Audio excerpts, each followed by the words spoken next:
when we're not being told the full story. We've got to work out how Britain moves forward from this. It's the best country in the world. The establishment had their chance. Now we're here to represent your views. Britain's watching. Britain's watching. Britain's watching. We're proud to be GB News. The People's Channel. Britain's news channel. Westminster is going around in ever-decreasing circles, followed by the media. Britain is broken. How on earth did we get into this mess? But more importantly, how do we get out of it? Join me at 7 p.m, Mondays to Thursdays on Farage, here on GB News. We will have open, rational debate. We've got to work out how Britain moves forward from this. Join us here on GB News, the People's Channel. Britain is watching. I'm Jacob Rees-Mogg, the Member of Parliament for North East Somerset and a former government minister. For years, I've walked the corridors of power in both Westminster and the City of London. We need to have the arguments, the discussions on how we make it better. Crop failures, famine, war, suffering on a scale completely unimaginable. We are putting the cart before the horse. As Charles I said at the scaffold, he was the true defender of liberty. Yeah, I've completely derailed the conversation. Join me Monday to Thursday at 8 p.m. on GB News, Britain's news channel. GB News has its own late-night paper preview show, Headliners, where comedians take you through the next day's top news stories. You don't have to bother reading the newspaper, we've got it covered for you. Headliners, every night at 11 p.m. and repeated every morning at 5 a.m. We won't send you to sleep like some of the other paper review shows out there. GB News, the People's Channel, Britain's news channel. Join me, Camilla Tominey, on Sunday mornings from 9:30, taking the politicians to task and breaking out of SW1 to see how their decisions are affecting you across the UK. Bursting the Westminster bubble every Sunday morning, only on GB News, the People's Channel. Britain's watching. You've probably seen politicians interviewed 1,000 times, but we do it differently. We find out who they really are, we don't shout, we chat, and hopefully we bring a bit of light, not just heat. Did you know Kate Moss? Apparently. Do you have a pair of jeans or a pair of jeans? No, of course I don't. What would I do with them? My friends are like, oh my God, what's she doing now? Join me every Sunday at 6 for Gloria Meets, only on GB News, the People's Channel, Britain's news channel.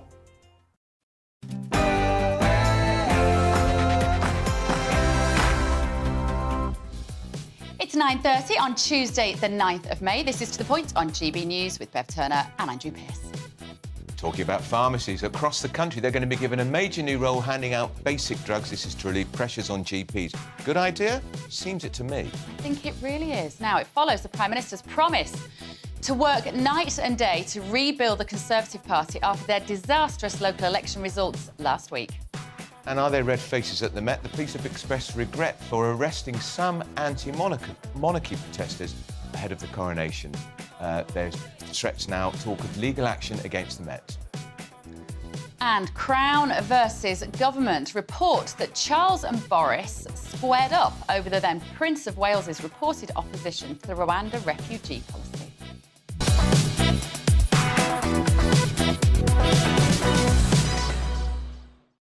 Thoughts on all our talking points today, email us at gbviews@gbnews.uk. We're going to get stuck into all the top stories, but first, your morning headlines with Tamsin.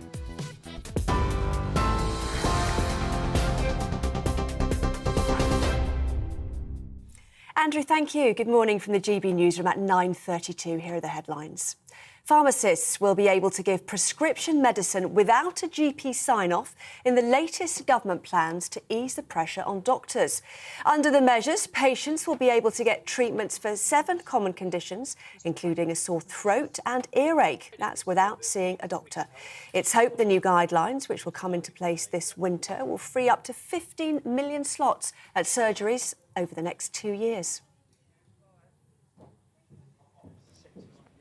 The Met Police says it regrets arresting 6 anti-monarchy protesters ahead of the coronation. The force confirmed the individuals face no further action after being stopped on Saturday under the new Public Order Act. One of those detained included the leader of the group Republic, who says he's since received an apology from officers. Scotland Yard says 52 of the 64 arrests made during the coronation related to individuals who they believe were going to disrupt the event. Vladimir Putin says the West is sowing hatred and Russophobia against his country in a speech during the annual Victory Day parade in Moscow. The Russian president says a so-called real war is being waged right now and claims his country is defending its sovereignty. Putin also accused the West of forgetting who defeated the Nazis and compared Ukrainian people to hostages to the ambitions of the West. Ukrainian President Zelensky said Russia won't succeed in pursuing the same goal of destruction and enslavement as the Nazis. Birmingham Airport has been named the worst in the UK for flight delays for the second year in a row. The Civil Aviation Authority says departures from the airport were, on average, half an hour behind schedule last year. That's more than twice as long as the previous year. But the airport says it is running smoothly this year. TV, online, DAB+ radio and on TuneIn, this is GB News. Back now to Bev and Andrew.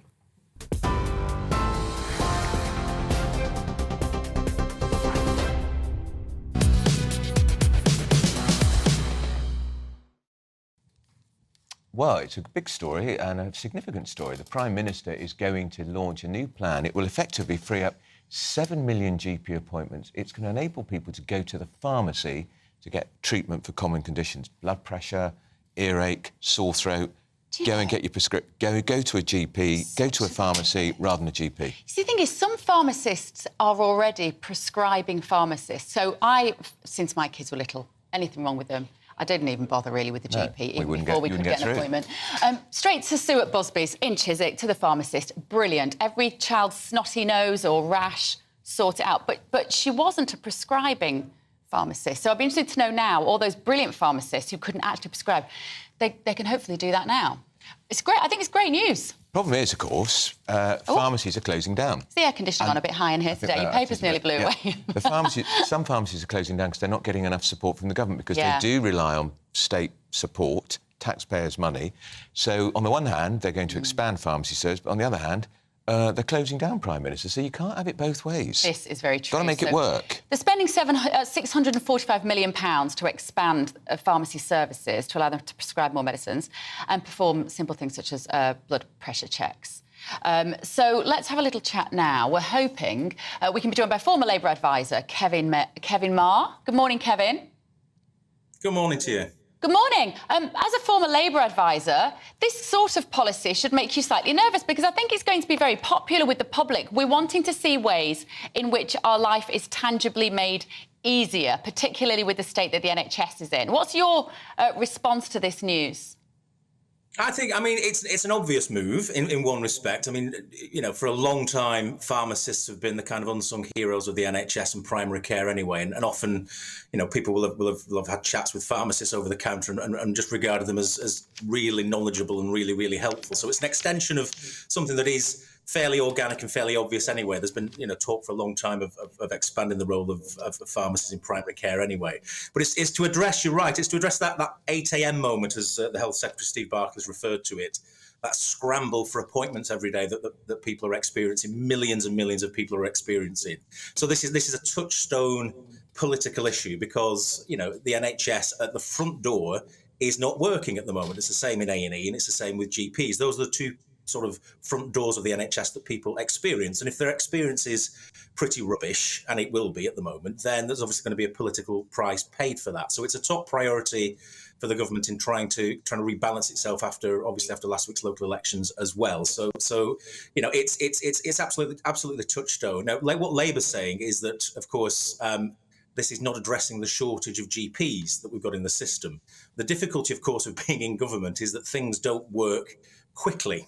So to train a GP takes 7 years. So if the government went out today and said, great, we'll just have tons more, we'll grow our own workforce and fix this problem once and for all, then good luck with that. You probably get the benefit in 7 or 8 years' time. So this is a move that the government's trying to, with the pharmacies, it's a move the government's trying to tee up for this winter in the hope that it will save 15 million GP appointments over the next 2 years and free up that front door so that GPs can deal with perhaps more pressing and more serious issues. Why does it take so long, do you think, Kevin? Why do we have to wait till winter to do this? It's such a straightforward, common sense things to do. Why can't they just say from next week or next month? Oh, we lost Kevin. Oh, we've lost Kevin Marr. Well, I'm sure we've had a very interesting answer. But that's why have you got to wait till the winter? Well, I'd love to. If you are a pharmacist and you're watching or listening to this at home, do let us know your thoughts on this, because I also wonder whether there are some pharmacists who feel that they're not equipped to be prescribing, and are they having responsibilities placed upon them that they are worried might lead to, most medics these days are worried about litigation. Yeah. Like, will they be covered to prescribe a drug to somebody that maybe they don't quite have had the full training to distribute? If working in central London, living in central London, if you go into a Boots chemist pharmacy, you're seeing all the time the pharmacists being asked by people from overseas who are on holiday about medicine, and they're prescribed treatment. They don't go to GP because they wouldn't get to see GP, so it's sensible. I think we've got Kevin Marr back. Kevin, are you there? There you are, you're back. I'm just saying, Kevin, it's frustrating why they just can't do it next week. Why have we got to wait till the winter? It is. I mean, there will be some concerns about variability across the kind of pharmacy network across the country.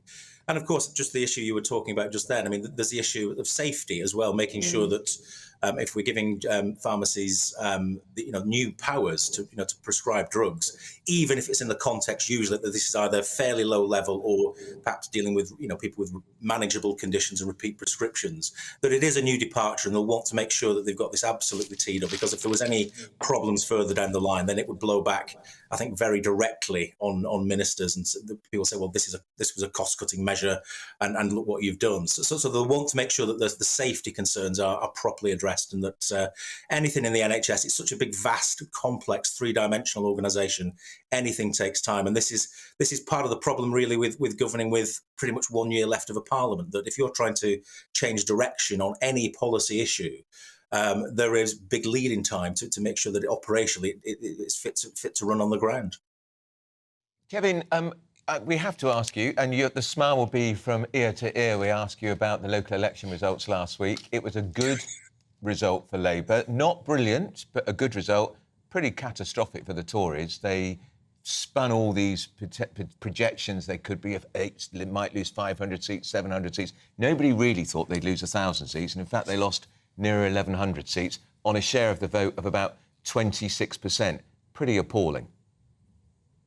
It was. I mean, I remember writing a piece about 3 years ago in the Labour leadership election, and obviously surveying the disaster of the 2019 performance for Labour, and saying that the task of the next Labour leader was to lose better next time.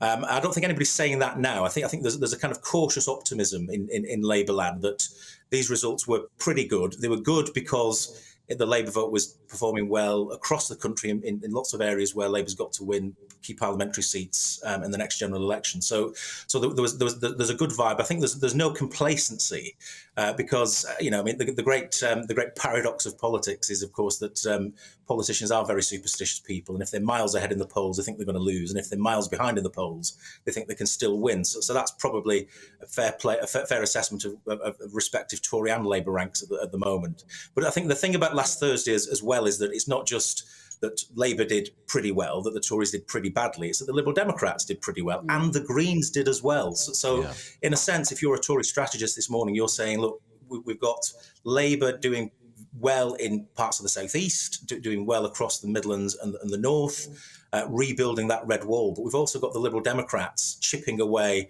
at the blue wall in the southwest and the southeast, and the Greens kind of being a free radical, kind of taking votes from everybody all over the place at the moment. So it's a state of flux. If you're trying to sort of assess what this means, I think for 12 months hence, when there's likely to be obviously the general election, we're possibly in hung parliament territory at the moment, which opens up all kinds of manner of permutations and complexities. But I think if you wanted to be, in either Keir Starmer's office or Rishi Sunak's office right now, you'd probably want to be in the office of the Labour leader.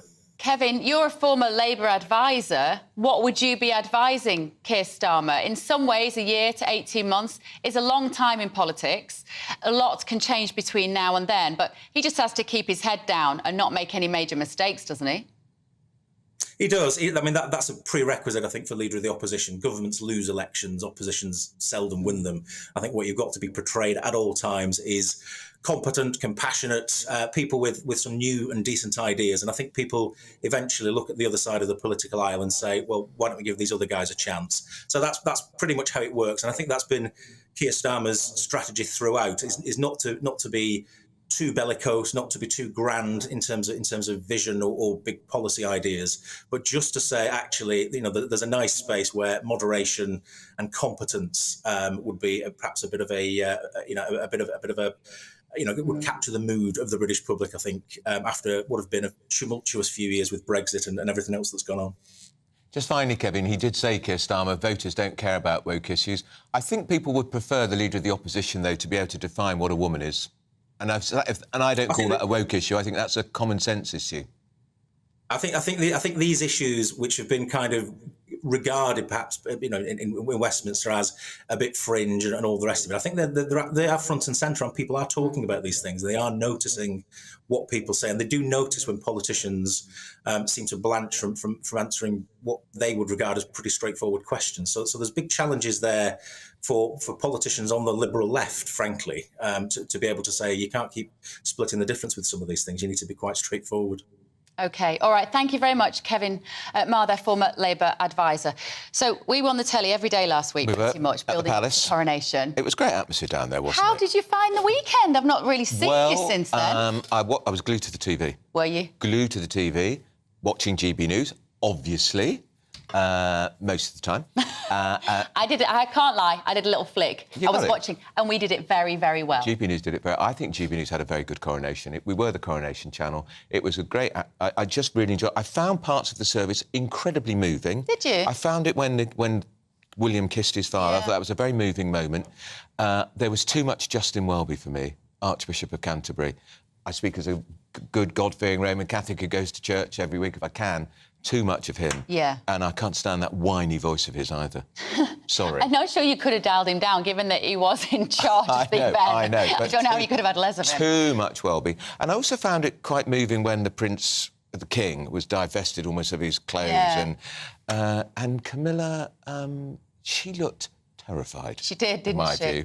Apparently they've got very sore necks. King Charles has got a very sore neck from holding... heavy as the head that wears the crown, right? That crown is 5.5 pounds in weight. That's a small baby on your head for a very long time. Yeah. And I think perhaps they could have been excused not wearing them on the balcony. And the balcony scene was chaotic, wasn't it? It was a bit. But, you know, and I thought the starring role for me was the feather on Princess Anne's hat. Which beautifully obscured Prince Harry. The most wonderful positioning, because you couldn't see Harry's expression. And what did we all want to see, Harry's expression? Don't you just know they planned it that way? Of course they did. It wasn't a coincidence. It wasn't. If it was, it was beautifully I tweeted about Harry. Serendipitous. In, out, nobody booed, nobody clapped, nobody cheered, because, Harry, nobody cares about you anymore. Wasn't that the point about Harry? Well, there's a breaking news that apparently he dipped into Buckingham Palace for half an hour or so between the ceremony and heading back to Heathrow. So didn't see his father. We don't know why. Didn't see his father. But no, I thought Kate Middleton thought the Princess of Wales looked like a goddess in that outfit. Amazing, she looked incredible. And it was children. The women's show, really. The women. And those children are cute, aren't they? Gorgeous. Really cute. And I thought Sophie Wessex looked great. Yeah. I think it was a great triumph for Great Britain PLC, UK PLC. I think the monarchy looks pretty firm, pretty safe. And I've seen William speak before in the flesh, just a few yards from him. That was a really good speech. That was from the heart, from the soul. I think he wrote that himself, whereas often his speech, I think, oh, some boring civil servant's written that, and it feels like it. Yeah. The one thing I cannot get on board with is this hashtag Penny Mordaunt for PM. Because she held a sword. Just because she was Davos man in a dress and held a sword. I'm not on board with that at all. What did you think of the outfit? Her outfit, I thought she looked absolutely stunning. Absolutely stunning. It was probably the most expensive outfit there. But I don't think she deserved all the applause she got for literally holding a heavy sword and looking great in a blue dress. She did look great. But she's not going to be Tory leader because this is a woman who's told the House of Commons pregnant people. Remember? Yeah, absolutely. But let us know your thoughts this morning. Like I said, it's the first time we've been on air this morning since you watched the Coronation. So let us know what you think as well. gbviews@gbnews.uk. Now, sounds like the ultimate clash between Crown and Parliament. A former spin doctor to Boris Johnson says that the PM squared up to King Charles after he criticised the Rwanda refugee plan. Now, he was, of course, Prince of Wales at the time when Boris Johnson had this fallout with Prince Charles. They were actually in Rwanda at a Commonwealth summit, and the Prince of Wales, as he was at the time, apparently said the policy of taking refugees to Rwanda was appalling, and there was quite a fight about it. According to Gita Harry, who's written a blog about it, who was his communications man. So, royal correspondent Michael Cole joins us now. Good morning, Michael. It is the front page of the Daily Mail, this story today. Yeah, it is. Boris and Charles Rwanda bus stop. Why is this important now, do you think? Oh, it is very important. And of course, I believe it. Absolutely. This is another courtier's tale. After Dominic Cummings, who was to politics what tornadoes are to houses in Oklahoma and Kansas, we now have Gito Hurry, who was for 18 years a not terribly distinguished correspondent, political man at the BBC, an affable, amiable Welshman. And he's not written a book like Cummings, he's written this podcast. To put it into some context, last June, which was 3 months before Her Majesty the Queen sadly died, they were on their way to Rwanda for the Commonwealth Heads of Government meeting. Incidentally, Rwanda is a member of the Commonwealth, but was never a British colony. It was first a German colony and then a Belgian one. And during this time, the Prince of Wales, as he then was, said he thought it was an appalling idea to send refugees to have their applications for asylum and admittance to this country to Rwanda. Now, any politician who has a settled policy should be able to defend that. And apparently that's what, according to Harry, Boris Johnson did, squared up to him. It's not quite sure what that means, but knowing Boris as I do, and I'm sure you do too, particularly you, Andrew, I'm sure he would put his case forcefully, and that's what happened.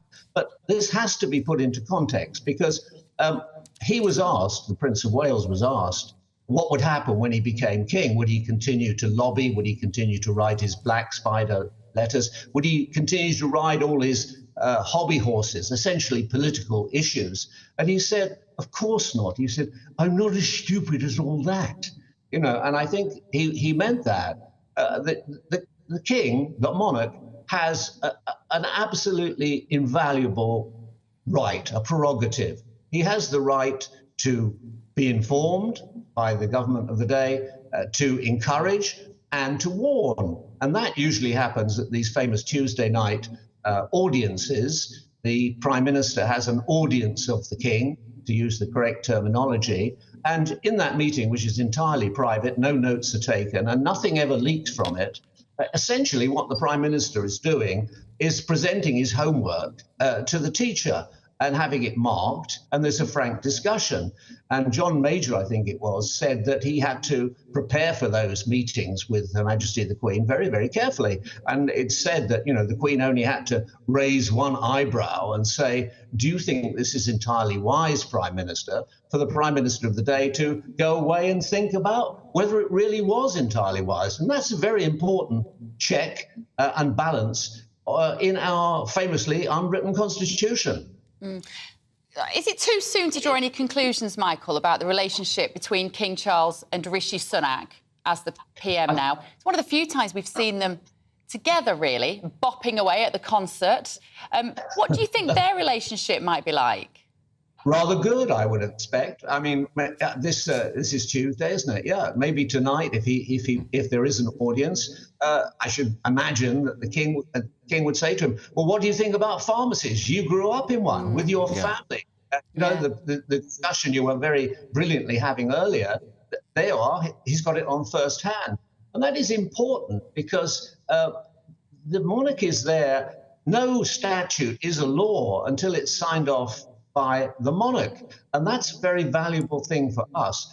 I've always felt, and I've said it before, but I think it needs repeating, that a constitutional monarchy is one of our best defenses against extremism and dictatorship, and it's been working very, very well since the Glorious Revolution all those years ago. And I think it will get on very well. They will get it on very well. Why not? He's his first prime minister, and they will have to build a good relationship. Most of the prime ministers of the past have done so. Lord Melbourne, who was Victoria's first prime minister, she was almost in love with him before she married Albert. The relationship was extremely close. and after some difficulties, King George VI during the Second World War had a very close relationship and invited Churchill onto the balcony at Buckingham Palace after the war, which was a rare honour. Talking about that, and you did the runners and riders of the balcony extremely well. What about Princess Charlotte in her cake? She looked brilliant. She did. She looked amazing. She did. Thank you, Michael. Great to talk to you as always, Michael Cole. Every Prime Minister's memoir I've ever read says the same thing. The audiences with the Queen were invaluable. Yeah. Because she was such a source of wise sagacity. Yeah. Is King Charles going to be the same? Well, I hope so. you know, it's easy He's been to around a long critical time, hasn't about the royal family, say they're anachronistic, but I do quite like the fact that there might be somebody holding the government to account. We Absolutely. hope. Right, next we're going to have more on the government's new plan to free up GP appointments via your pharmacist. This is To The Point on GB News, Britain's news channel. Hello there, welcome to your GB News weather forecast from the Met Office. I'm Craig Snell. Having a look at today, really it's a mixture of sunshine and scattered showers, and some of these showers will be quite heavy and thundery. It's all down to this area low pressure, which is actually not going to go very far over the next few days, giving a rather changeable week across many parts of the UK. But in any sunshine, it should feel fairly warm if you are out and about. So if we start Tuesday, a quite grey start actually for a lot of the UK. Still some overnight rain to contend with initially, but some sunshine will develop as the morning goes on, but this will allow some showers to readily form, and especially as we go into the afternoon, these showers will turn quite heavy and thundery, and also quite slow moving in places, especially across parts of England and Wales, so could produce quite a lot of surface spray on the road, so do take some extra time for your journeys, especially as we approach the evening rush hour. But in the sunshine, feeling fairly warm, could see highs reaching 20 or 21 degrees down towards the southeast corner. The showers will rumble on as we go into the evening, but for most it should turn drier and clearer for a time as we approach midnight. But then later on, this next band of rain and showers will spread into many western parts.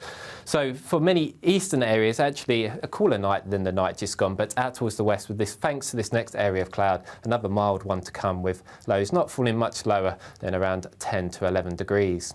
So after some sunshine in the east at first on Wednesday, really it goes downhill once again from the west as this next spell of rain and showers spreads its way eastwards across the country. Again, we could see some heavy and torrential downpours in places and the risk of thunder at times. Perhaps maybe some longer spells of rain too across Scotland and Northern Ireland. Temperatures a little bit down on today, but still around average for the time of year.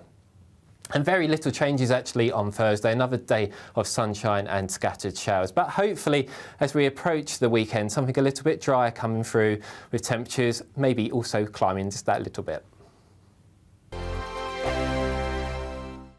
I joined GB News because I was sick and tired of not hearing my views being represented, not just mine, but so many people that I knew and spoke to. I just couldn't get my voice out there. I couldn't say anything, I couldn't do anything. Whatever the narrative was, I kind of had to follow it. GB News is there to provide a voice for those who have been ignored by the establishment media. We think different things, we've got a different style. GB News is here to be optimistic and positive about the future. It's real kind of dynamic and flowing, with the audience very much at the heart of it, like a big family. Here at GB News, we talk about the things that matter to you. Hearing the voices from right across our towns and cities, especially our towns. All sides of the argument represented with a heavy dose of opinion. We're on a mission here to make a difference. And the GB News family really is here for you, and whatever time of day you can watch or listen. Britain's watching. Britain's watching. We're proud to be GB News. The People's Channel. Britain's news channel. Monday to Thursday, 9 p.m. till 11 p.m. Join me, Dan Wootton. I'll bring you the sharpest takes and hottest debates. Do you not believe in prison? I don't believe in prisons. I'm completely stunned. I guarantee you there'll be no spin, no bias, no censorship. I actually was personally quite offended by it. And no reason to go to bed. So I guess they've always been quite woke. That's Dan Wootton tonight on TV, radio and online. Monday to Thursday from 9 p.m. till 11 p.m. on GB News. The People's Channel, Britain's news channel. Start the day with GB News.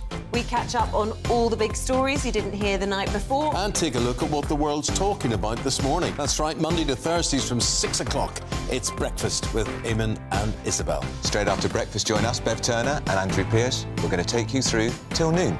We'll be tackling the big topics of the day, including the things that the other channels just won't talk about. If it's happening here. Wake up to mornings on GB News, the People's Channel. Britain's news channel. New to GB News is the Saturday 5. Join us every Saturday from 8 p.m. as we debate the week's stories. Right, folks, that was a spicy one, wasn't it? With us four, plus a special guest. Sometimes she has to stick her foot in it. Sometimes she has to say things as they are. Sometimes I think we should keep the refugees and send the pensioners to Rwanda. Then we'd be in a much better state. Well, Benjamin, that is... The Saturday 5. Saturday nights from 8. Only on GB News, the People's Channel. Britain's news channel. Join us every night on GB News at 11 p.m. for Headliners, which is 3 top comedians going through the next day's news stories, which is exactly what you need, because when the establishment has gone crazy, you need some craziness to make sense of it. So join us 11 p.m. every night on GB News, the People's Channel, Britain's news channel. Join me, Patrick Christie's Monday to Friday, 3 till 6. We tackle the day's news agenda like you've never seen before. It's high tempo, high octane, the most controversial topics, and the best guests. You will not be able to take your eyes and ears off it. I'm not afraid to ask the questions that you really want answered. 3 till 6 p.m. Monday to Friday on GB News, the People's Channel, Britain's news channel. Every Sunday from 11, join Michael Portillo. There will be topical discussion, looking at the week before and the week to come. So kick back and relax at 11 a.m. on Sundays on GB News with me, Michael Portillo. GB News, the People's Channel, Britain's news channel.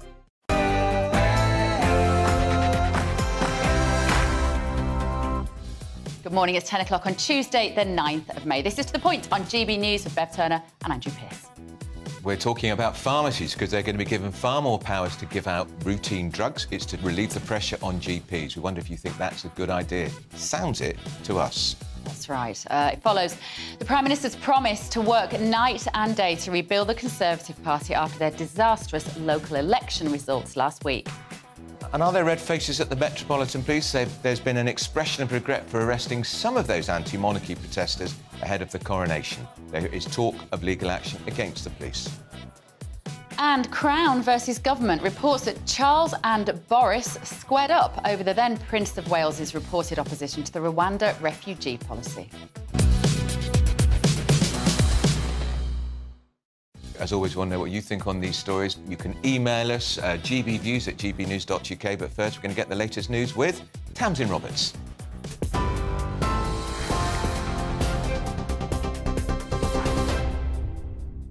Andrew, thank you. Good morning from the GB Newsroom at 1 minute past 10.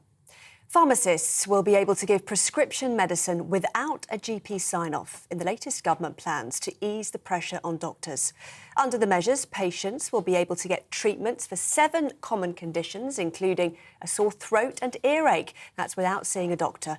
It's hoped the new guidelines, which will come into place this winter, will free up to 15 million slots at surgeries over the next 2 years.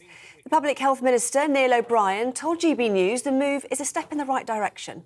There are more pharmacies than there were when we came to office, and this investment that we're making today of another 645 million is exactly responding to those pressures, and it's responding to something that a lot of pharmacists have said to me, which is that they want to do more. They want to do more proper clinical work and advanced services, and by making this big investment today, we're going to enable just that, and so that will take some of the pressure off pharmacies as well as taking the pressure off GPs. However, NHS GP Anita Raja told us she's sceptical of the new plans. You know, and I know that at the moment there are so many, hundreds of pharmacies have already closed down. I mean, you know, by the time this is going to be implemented, we may not have a pharmacy near us. So everybody's under a lot of pressure. So we need to really work towards capacity, retrain, recruit, and, you know, and value your healthcare staff. The Met Police says it regrets arresting 6 anti-monarchy protesters ahead of the coronation. The force confirmed the individuals face no further action after being stopped on Saturday under the new Public Order Act. One of those detained included the leader of the group Republic, who says he has since received an apology. Scotland Yard says 52 of the 64 arrests made during the coronation relate to individuals who they believe were going to disrupt the event. Vladimir Putin says the West is sowing hatred and Russophobia against his country in a speech during the annual Victory Day parade in Moscow. The Russian president says a so-called real war is being waged right now and claims his country is defending its sovereignty. Putin has also accused the West of forgetting who defeated the Nazis and compared Ukrainian people to hostages to the ambitions of the West. But German Chancellor Olaf Scholz says the European Union must not be intimidated by Moscow's showcasing of military power. Well, Vladimir Putin's speech comes as Russia fired cruise missile strikes in Ukraine this morning. Smoke trails from explosions have been seen in Kyiv, with local officials saying their air defence systems shot most of the missiles down. Meanwhile, European Commission President Ursula von der Leyen has arrived in Kyiv for talks with President Zelensky this morning. A barge which will be used to house migrants arriving in Dorset has arrived in UK waters. The government confirmed it signed a deal to use the Bibby Stockholm, which can accommodate around 500 people. The three-storey barge will be used for at least 18 months as migrants wait for their asylum claims to be processed. Labour described the plan as evidence of failure. Sir Keir Starmer will warn his shadow cabinet the hardest part lies ahead following wins for Labour in the local elections. The Labour leader will say his party would create a big reforming government rather than relying on the Conservatives' unpopularity. The party is expected to unveil reforms in education, clean power and the NHS in the coming weeks. Sir Keir is expected to meet the 22 new Labour council leaders later today. Around 700,000 households across the UK missed rent or mortgage payments last month. Consumer group Which says around 1 in 20 renters missed a payment in April. 6 in 10 people reported making lifestyle changes to cover essential spending, including dipping into savings, selling possessions or borrowing. Ambulance workers in the South East are set to strike as the union escalates its industrial action over pay. Unite's members employed at South Central and South East Coast Ambulance Service NHS Trust will strike until 10 p.m. tonight. Last month, the members rejected the government's offer of a lump sum cash payment and a 5% pay rise. Members of the other health unions accepted the offer. Meanwhile, the government's legislation on striking laws will have its final reading in Parliament today. The new bill would see workers required to give a minimum level of service during industrial action. The Trades Union Congress says this would mean 5.5 million workers could face losing the right to strike and face losing their jobs if they refuse to comply. Birmingham Airport has been named the worst in the UK for flight delays for the second year in a row. The Civil Aviation Authority says departures from the airport were, on average, half an hour behind schedule last year. That's more than twice as long as the previous year. But the airport says it is running smoothly this time. This is GB News. More from me shortly. Now, though, it's back to Andrew and Bev.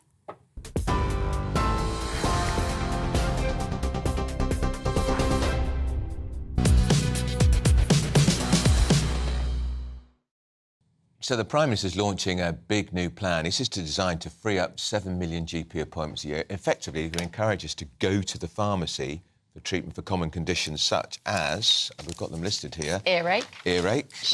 Shingles, sore throat, sinusitis, infected insect bites, uncomplicated urinary tract infections. How do you know if it's uncomplicated? How on earth would you know that? Guardians say uncomplicated urinary... I'm sorry. Who's going to know if it's uncomplicated? Well, this is one of the issues, I suppose. Well, earlier, the Minister for Primary Care, Neil O'Brien, told GB News that the government was making positive progress in expanding the role of pharmacies.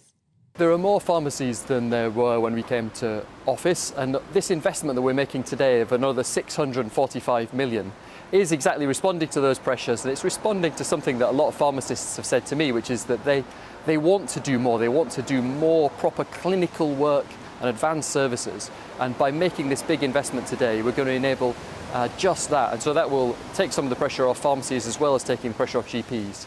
But the other thing that we're doing today is making another big investment, about £240 million in new technology for GPs, because we know it's so frustrating for people and really terrible if you ring your GP and you can't get through, and that's why we're spending the equivalent of about £60,000 per practice on new technology, so that we upgrade their phones and you never get an engaged tone again, and that we also give them really good online access, partly to free up the phones and partly because that's a really convenient way of getting in touch with your GP as well for a lot of people. So as well as the big investment in pharmacy to take the pressure off, we're also investing in technology and also going to carry on growing the number of appointments and growing the workforce as well. Well, that was the Primary Care Minister for Primary Care, Neil O'Brien, talking to GB News earlier. But joining us now, GB News political reporter Olivia Utley. Morning, Olivia. Good morning. They've still got the Union flags flying. Morning. Yeah, they've got not taking down the bunting yet, I see. They've had a busy weekend, as all of us have done. Olivia, do we know the detail of this? Is there any resistance to this policy of pharmacists being able to prescribe? Well, essentially, the detail is that £645 million is going to be invested in the next 2 years to allow pharmacies more budget to be able to prescribe to patients of those 7 common conditions that you listed there. The idea is that it's going to free up to 30,000 GP appointments a day. Resistance is that, well, 30,000 GP appointments is a lot and should do something to help end the 8 a.m. scramble, as it's called, everyone having to call their GP at 8 in the morning, otherwise not standing a chance of getting an appointment. But it's only 3% of the total number of GP appointments in demand, so it's not going to make a massive, massive difference to that 8 a.m. scramble, and it's not a silver bullet to fix the GP problems that we have. The other issue, which could build up problems for Rishi Sunak later down the line, is that, of course, GPs are supposed to be the sort of guard of antibiotics, and if you have too many people being prescribed antibiotics by pharmacists for some of these common conditions, then you could end up with a mass antibiotic resistance problem. So plans like this have been talked about for years now. There was something very similar under Tony Blair, and always at the last minute have been shelved because of this problem. Doctors and nurses warn that there could be, and scientists too, that there could be, it could lead to a massive uplift in antibiotic resistance. So those are the issues. The other issue that the King's Fund has mentioned is that what could happen is these people go to their pharmacists, get prescribed these antibiotics. It doesn't work for whatever reason because their problem is more complicated than they might have believed. As you mentioned, Andrew, very difficult to know whether your urinary tract infection is complicated or not.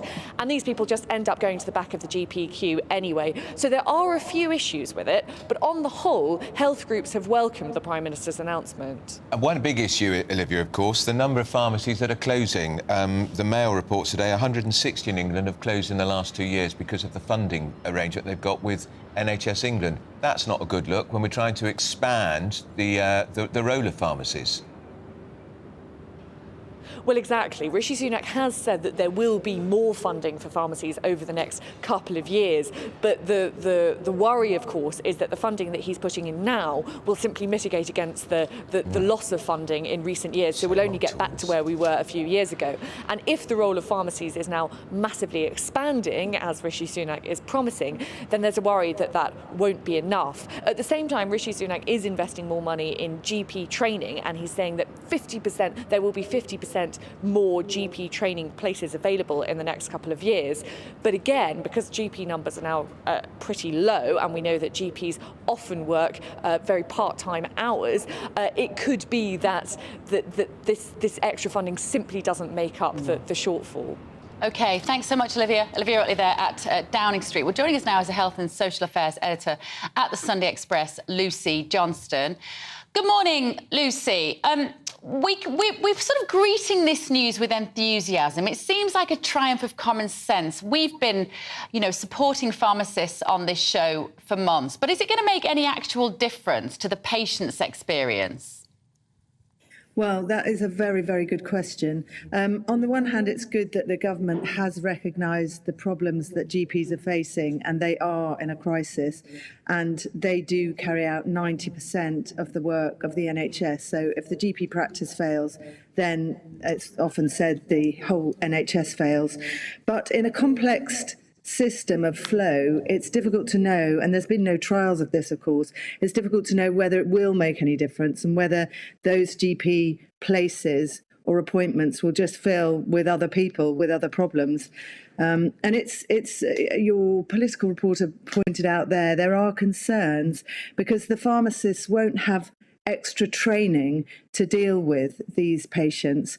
And there are worries they won't even have access to the full medical records of the patients. So allergies, for example, people who may be sensitive to some antibiotics or for whom maybe a certain antibiotic worked, the pharmacist may not know this. And with complex patients, they may be giving them drugs perhaps that might contraindicate or react with the other drugs they're on. So it is perhaps walking a bit of a risky path, some people are saying. What do you think, the point here, Lucy, what do pharmacists think about this? This is going to be a lot more work for them, a lot more work, and you can imagine also they're going to get some, dare I say it, difficult patients who bombard the doctor's surgery with calls, and the government says there's going to be more money, but the money they've been receiving in the last couple of years has been cut back. That's right. And pharmacists, I've talked to a few recently about this, they say they have about £1 billion funding debt over the last 10 years. And they also point out that over the last decade, there has been about 10% of pharmacies which have closed. And that's to do with the funding arrangement with the government. The government has cut money to pharmacists, so they can't recoup everything that they would pay for in drugs, and also to do with inflationary pressures. So they say they're on their knees. They say that they can't take on any extra work, although they would like to be given more responsibility. They do want to be more part of the healthcare system. But there's no point in doing that if they're sitting on the edge of the healthcare system, if you like, if they're not fully integrated into the IT network, which, as we've seen over years, is pretty appalling. It doesn't communicate with bits of it, don't communicate with other bits. So it's going to be difficult for them to actually do this role, and that extra money won't fill the gap that they say they've lost. Absolutely. All right, thank you very much, Lucy Johnston there from the Sunday Express. See, it's great, doesn't it, on paper, but when you think there's the funding issues they've already got and this money is going to be available over 2 years, it's not going to kick in until the winter. Why not now? Get on with it. See, when I was at Sue at Busby's, my pharmacist, she took me in the back room and she said, look at this, just recently, and the list of drugs on the wall and what they are paying for them from the drug companies compared to what the government will reimburse them.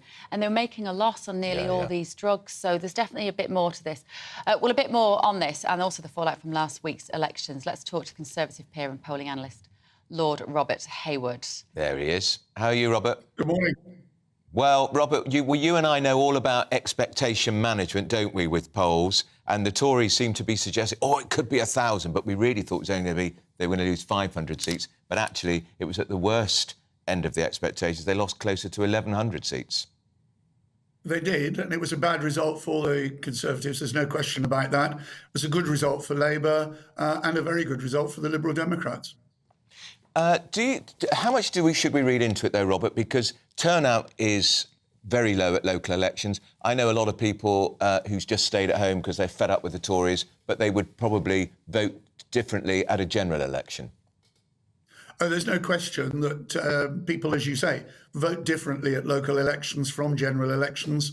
You always get a tightening in terms of the opinion polls between 18 months out and the general election, which I expect to be in October next year. So we shouldn't read too much into it, but equally we should recognise that the message is very clear there to the government and will boost the morale of the other political parties, including the likes of the Greens, for example. We've seen Rishi Sunak on a bit of a charm offensive over the weekend, Lord Hayward, particularly yesterday and the helping out day when he was volunteering. How important is his image to the public going to be in the next 18 months? Can he rescue the Conservative Party in the minds of the voters? Well, Andrew will know what I'm going to say next, which is please call me Robert. But it's striking. Rishi Sunak has a better rating with the public than the Tory party, and Keir Starmer has a worse rating than the Labour Party with the public. So the possibility is for the Tories, hopefully, that Rishi Sunak is able to drag the Conservatives up in a way that they haven't succeeded up to now, but they've only got 18 months left. And problem is, of course, Robert, the economy, stupid. That's what we all talk about, don't we? The cost of living crisis is still very real for many people. Inflation's still in double figures, and possibly interest rates are going to go up again, which is going to hit people very hard in the pocket. Yes, the key date here is the end of May, where we get the next inflation figures, which may, if we're lucky, but having said that, we thought that might happen last month, may get inflation markedly down into single figures. So that will be potentially a key element. But as you say, interest rates are likely to remain stubbornly high, which is one of the reasons why I think that the election will be out for a period rather than brought forward. Can I just intervene and just comment on the question of prescriptions and pharmacists? Yeah. Please do. I have a scar on the back of my hand. A year ago, I cut my hand very badly. I went to 2 nearby pharmacists, both of whom said they were not allowed to deal with it. One of them said they could sell me the plasters and all the rest of it, but I had to go out into the streets to get somebody to deal with what was a very bloody injury. And so it was bleeding profusely. My apologies for the language. Neither of the pharmacists were willing to deal with it. I hope that's the sort of thing that can be dealt with, because in the end, I finished up with the doorkeepers of the House of Lords dealing with the injury rather than a pharmacist. And I've been, with all respect to the doorkeepers, I've been much happier if a pharmacist had dealt with it. And so was there logic then, Robert, that they couldn't deal with it because they didn't have the necessary, I'm imagining it's an insurance issue, they weren't indemnified to deal with that sort of injury? Will this policy change that, I wonder? I've already been involved in communications with the minister over months in relation to this. I'm hoping this is exactly the sort of exemption which will be provided. As I say, I've still got the scars on the back of my right hand a year on. It was bleeding very, very profusely. But as I say, I was in the stupid position where the pharmacist said she couldn't deal with it, but she could sell me what I needed to treat it. In other words, she was actually directing me to customers in the shop to go out into the street to deal with a problem which she patently could deal with. It, whether it was insurance or whether it was rules or whatever, I don't know. But it is clearly the sort of thing which the pharmacists are trained to understand. And we're not talking about a deep cut. It was just bleeding profusely because I'd torn a pretty large flap of skin off the back of my hand. The good old doorkeepers, they are men and women of all, very capable men and women, aren't they, Robert? They are, and they said they weren't supposed to be dealing with it, but in classic tradition, they actually did it and solved the problem, which, as I say, I do believe, you say, possibly for insurance reasons, the pharmacist couldn't do. Well, hopefully that's all going to get sorted. Robert, thanks for joining us. That's Robert Hayward, Lord Hayward, the Tory polling expert. That is classic, isn't it? Him. Oh, he's great, Robert. But that is classic, isn't it? Why the pharmacies should be empowered to do that sort of thing. Yes, let's hope. Let's just have you bleeding all over my shop floor, my pharmacy floor, but go out with your plasters and get someone else to put them on. Now, still to come, the return of the 100% mortgage. That's right. Liam Halligan will be here to discuss that and much more this morning. This is To The Point on GB News, Britain's news channel.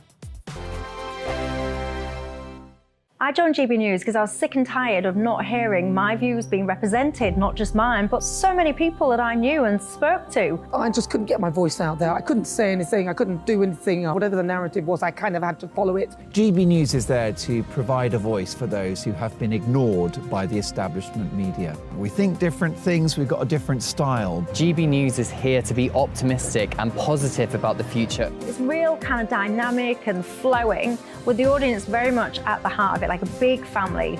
Here at GB News, we talk about the things that matter to you. Hearing the voices from right across our towns and cities, especially our towns. All sides of the argument represented with a heavy dose of opinion.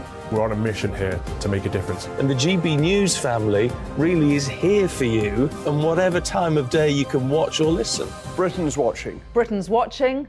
We're proud to be GB News. The People's Channel. Britain's news channel. Westminster is going around in ever-decreasing circles, followed by the media. Britain is broken. How on earth did we get into this mess? But more importantly, how do we get out of it? Join me at 7 p.m, Mondays to Thursdays on Farage. Here on GB News, we will have open, rational debate. We've got to work out how Britain moves forward from this. Join us here on GB News, the People's Channel. Britain is watching. You've probably seen politicians interviewed 1,000 times, but we do it differently. We find out who they really are, we don't shout, we chat, and hopefully we bring a bit of light, not just heat. Did you know Kate Moss? Apparently. Do you have a pair of jeans or a pair of jeans? No, of course I don't. What would I do with them? My friends are like, oh my God, what's she doing now? Join me every Sunday at 6 for Gloria Meets, only on GB News, the People's Channel, Britain's news channel. I'm Jacob Rees-Mogg, the Member of Parliament for North East Somerset and a former government minister. For years, I've walked the corridors of power in both Westminster and the City of London. We need to have the arguments, the discussions on how we make it better. Crop failures, famine, war, suffering on a scale completely unimaginable. We are putting the cart before the horse. As Charles I said at the scaffold, he was the true defender of liberty. Yeah, I've completely derailed the conversation. Join me Monday to Thursday at 8 p.m. on GB News, Britain's news channel. New to GB News is the Saturday 5. Join us every Saturday from 8 p.m. as we debate the week's stories. Right, folks, that was a spicy one, wasn't it? With us four, plus a special guest. Sometimes she has to stick her foot in it. Sometimes she has to say things as they are. Sometimes I think we should keep the refugees and send the pensioners to Rwanda. Then we'd be in a much better state. Well, Benjamin, that is... The Saturday 5. Saturday nights from 8. Only on GB News, the People's Channel. Britain's news channel. News Radio.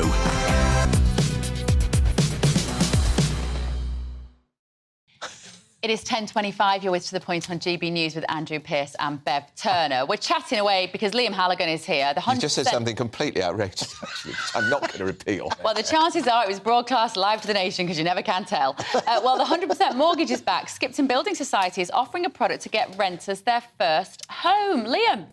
Isn't it? We've been there before, Liam. We have been. Wasn't it Northern Rock? The problem is, madness? as many young people who are renting will know, is you can't get the deposit together because you're paying so much on your rent. So that means the majority now of first-time buyers, particularly in London and the South East, and just below half across the country as a whole, they are reliant on the good old bank of mum and dad. Yeah. The average first-time buyer deposit now, it's not like 5 or 10 grand or an amount of money that an ordinary couple on ordinary wages might be able to squirrel together after 1 or 2 years of hard saving. The average first-time buyer deposit now is 62.5 grand. That's right? Wow. You can't save that. You need to be given that. That used to be an expensive house. Absolutely. Yeah. So Skipton is seeing an opportunity here, and they're saying let's give mortgages without deposits as long as you've got 2 years rental payment record of in your bank account that's similar to your mortgage, so you don't have to then use a deposit.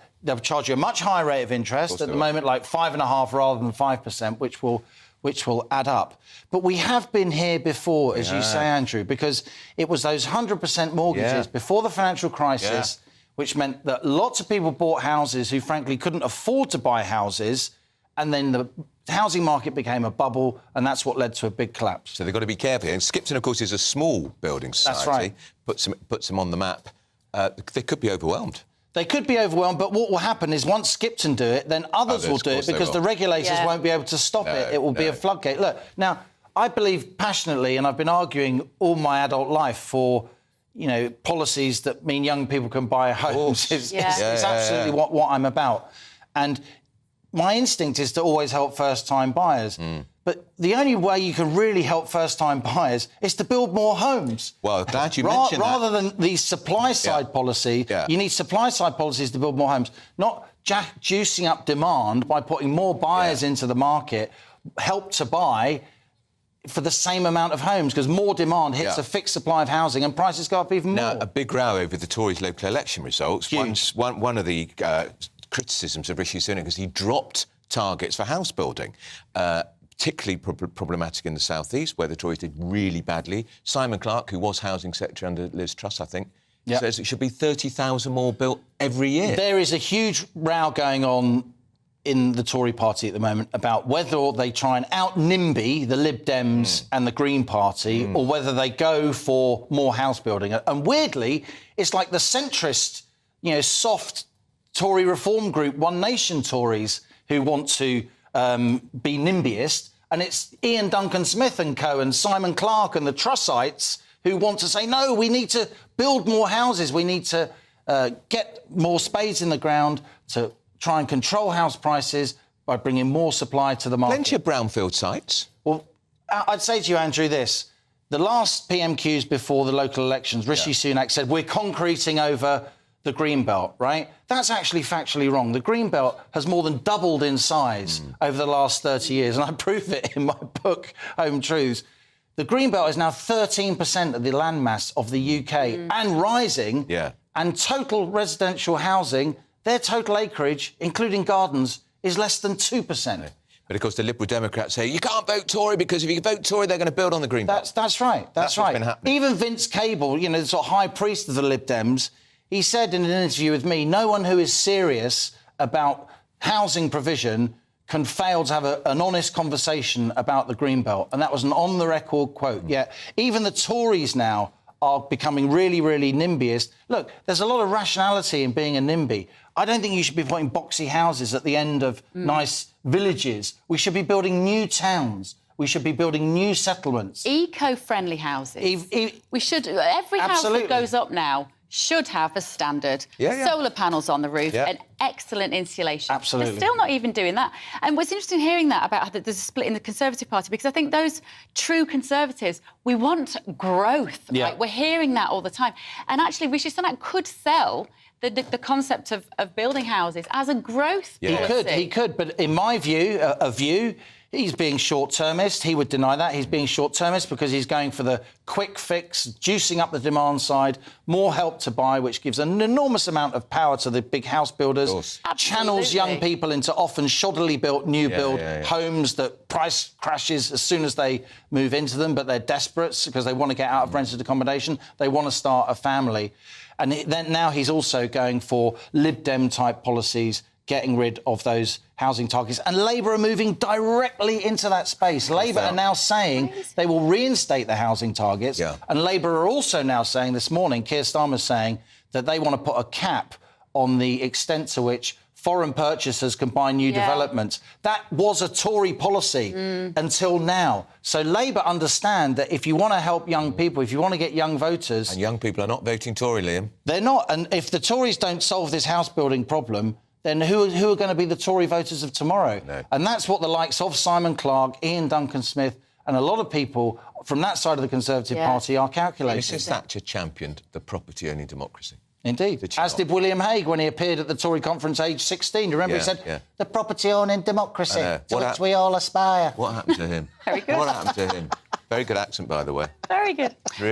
Dreary William Hague. Thank you, Liam. Now, we've got your views here. We haven't got to them yet, but we will in just a moment. Still to come, the illegal supply of slimming drugs. We're going to be live in Scotland for a court sentencing. That's after your morning's news with Tamsin Roberts.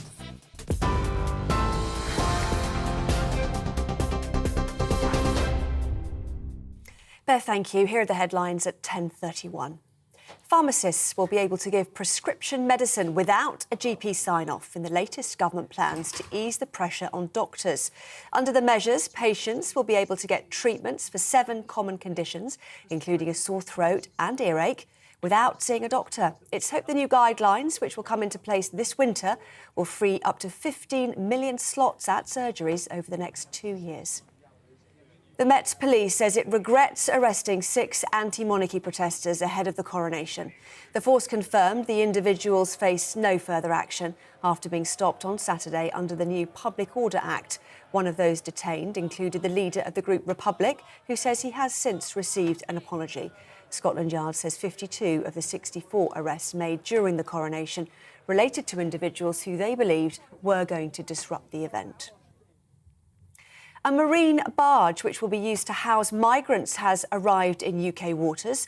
The Bibby Stockholm docked in Falmouth this morning to be refurbished ahead of its use as a housing centre.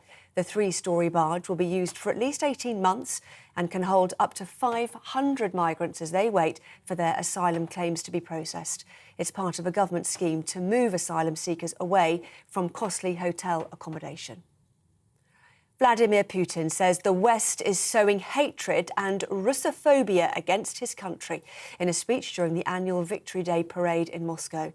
The Russian president says a so-called real war is being waged right now and claims his country is defending its sovereignty. Putin has also accused the West of forgetting who defeated the Nazis and compared Ukrainian people to hostages to the ambitions of the West. TV, online, radio and on TuneIn. This is GB News.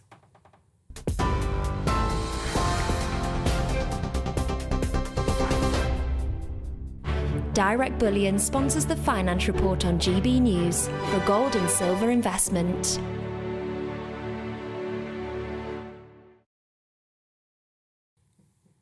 Here's a quick snapshot of today's markets for you. The pound will buy you $1.2614 and €1.1487 euros. The price of gold is £1,606 and 45 pence per ounce. And the FTSE 100 at 7,765 points. Direct Bullion sponsors the Finance Report on GB News, investments that matter. Oh, hello. Did Boris Johnson and the then Prince of Wales square up to each other over the Rwanda refugee policy? We're going to find out in just a moment. He did. This is the point on GB News, Britain's news channel. Monday to Thursday nights on GB News. At 6, it's Dubes & Co. 7 o'clock, Farage. At 8, join Jacob Rees-Mogg. And at 9, Dan Wootton Tonight, followed by Headliners. On TV, radio and online. This is GB News. First and foremost, I'm a GB News fan, and I was before I was working here. Just love the fact that we're asking the questions that a lot of establishment media won't ask. With a bit of a twist, we not only want to inform you, but we want to keep you entertained. It's worth the drive because you get in and the team's all ready and waiting, they're itching to go, and it's a proper little family. GB News is the People's Channel. It's the audience that makes the programme sing. We're giving our viewers and our listeners a voice. I see the thousands of your letters, tweets, emails, you name it, coming in. Britain is broken. How on earth did we get into this mess? But more importantly, how do we get out of it? The establishment had their chance. Now we're here to represent you. It's time for something different. It's time for GB News. I'm very patriotic. I believe in Britain. Our best days lie ahead. Britain's watching. Britain's watching. Join us here on GB News. The People's Channel. Britain's news channel. Join me, Patrick Christie's, Monday to Friday, 3 till 6. We tackle the day's news agenda like you've never seen before. It's high tempo, high octane, the most controversial topics and the best guests. You will not be able to take your eyes and ears off it. I'm not afraid to ask the questions that you really want answered. 3 till 6 p.m, Monday to Friday on GB News, the People's Channel, Britain's news channel. GB News has its own late-night paper preview show, Headliners, where comedians take you through the next day's top news stories. You don't have to bother reading the newspaper, we've got it covered for you. Headliners, every night at 11 p.m, and repeated every morning at 5 a.m. We won't send you to sleep like some of the other paper review shows out there. GB News, the People's Channel, Britain's news channel. Join me, Camilla Tominey, on Sunday mornings from 9:30, taking the politicians to task and breaking out of SW1 to see how their decisions are affecting you across the UK. Bursting the Westminster bubble every Sunday morning, only on GB News, the People's Channel. Britain's watching. Hello, I'm Calvin Robinson. Do not miss my Common Sense Crusade Saturdays at 7 p.m. Join me for some in-depth discussions on faith. Is that not the start of the slippery slope? It's very much so. And the big moral questions of the day. I'm baffled. You've got some nerve. Only on GB News, the People's Channel, Britain's news channel. I'm Andrew Doyle. Join me at 7 o'clock every Sunday night for Free Speech Nation, the show where I tackle the week's biggest stories in politics and current affairs with the help of my 2 comedian panellists and a variety of special guests. Free Speech Nation, Sunday nights from 7 on GB News, the People's Channel, Britain's news channel. 37. This is To The Point in GB News with me, Andrew Pearce and Bev Turner. Lots of people getting in touch about pharmacies. That's right. Richie has said, I've never discussed my health issues with a pharmacist and I never will. I don't even tell my GP surgery receptionist. I only talk to my brilliant GP. Well, how does he get past the GP receptionist? Because they are very nosy. They are very nosy. They they grill you. Oh, they do. It's a cross-examination. What do you want to see the doctor for? Are you really ill? Is there something really wrong with you? How complicated is your urinary tract infection? Yes, don't you love this? The Guardian is describing you can go to the pharmacy if you've got uncomplicated urinary tract infections. How do you know if it's complicated? Liz has said, over many years living in small areas, I've always listened to my pharmacist. They're hugely knowledgeable. I totally back this motion as long as the pharmacies are very much supported. Yeah, and James says, will this mean I have to pay for medication I would usually get on prescription? I don't know. I don't know. Possibly. Very good question. Devil's in the detail. And Phil says, good luck with the new scheme. Our pharmacist takes 4 days to prepare our prescriptions. Yeah. Well, they've got to try it. I think so. Even if they are closing down. I will support anything that gives us more pharmacists and more power to them. Now, landmark sentencing is due in Scotland today. Jamie George will be sentenced for the public supply of dinistrophenol, a highly toxic chemical compound sold illegally in diet pills. For more, we can head to Stirling Sheriff Court and our Scotland reporter, Tony Maguire, who can give us the latest. Tony, over to you. Good morning. Yes, I'm outside Stirling Sheriff Court, where today with the long-awaited sentencing of Jamie George. Now, Jamie George has been on the police radar up here in Scotland for quite some years, beginning in 2018 when the first of his properties was raided, and Police Scotland and a joint operation with Food Standards Scotland, because the dinitrophenol, as we discussed, is made for human consumption, and that is where Food Standards Scotland came in, and they recovered 10,000 empty capsules, just to give you an idea of the size of this operation. Now, at an event last week held jointly by Police Scotland and Food Standards Scotland, we heard from Ron McNaughton, the head of the Scottish Food Crime Incident Unit, about the scale and significance of this operation. It's a landmark conviction, first of its kind in Scotland, and it sends a clear message to those individuals who are prepared to put people at risk, with a total disregard for the consequences and the fact that they're putting those individuals' life in danger in order to make a financial profit. So it's really important, it's critically important for us to continue to highlight the dangers associated with DNP. DNP is not safe for human consumption under any circumstances. If you take DNP, you're likely to become ill, you may become seriously ill, and there's a possibility that you may die. I can't be any clearer than that. It is so toxic. Now, this is the first case of its kind here in Scotland, and indeed will be the first conviction. 33 people across the UK have died after ingesting dinitrophenol in the last 15 or so years, and certainly this will serve as a landmark case for future. But as you heard there, DNP, as it's been referred to by Police Scotland, is not under any circumstances for human consumption. It's volatile, it's used in explosives, it's used in pesticides, and indeed 2 Scots have lost their lives out of the 33 Britons just from ingesting it. So we'll wait and see what happens later today, but certainly these dodgy diet pills, hopefully a new chapter will open for them when it's reclassified DNP as a poison in October later this year. OK, thank you, Tony. Tony Maguire there. Up in Scotland, very important story that.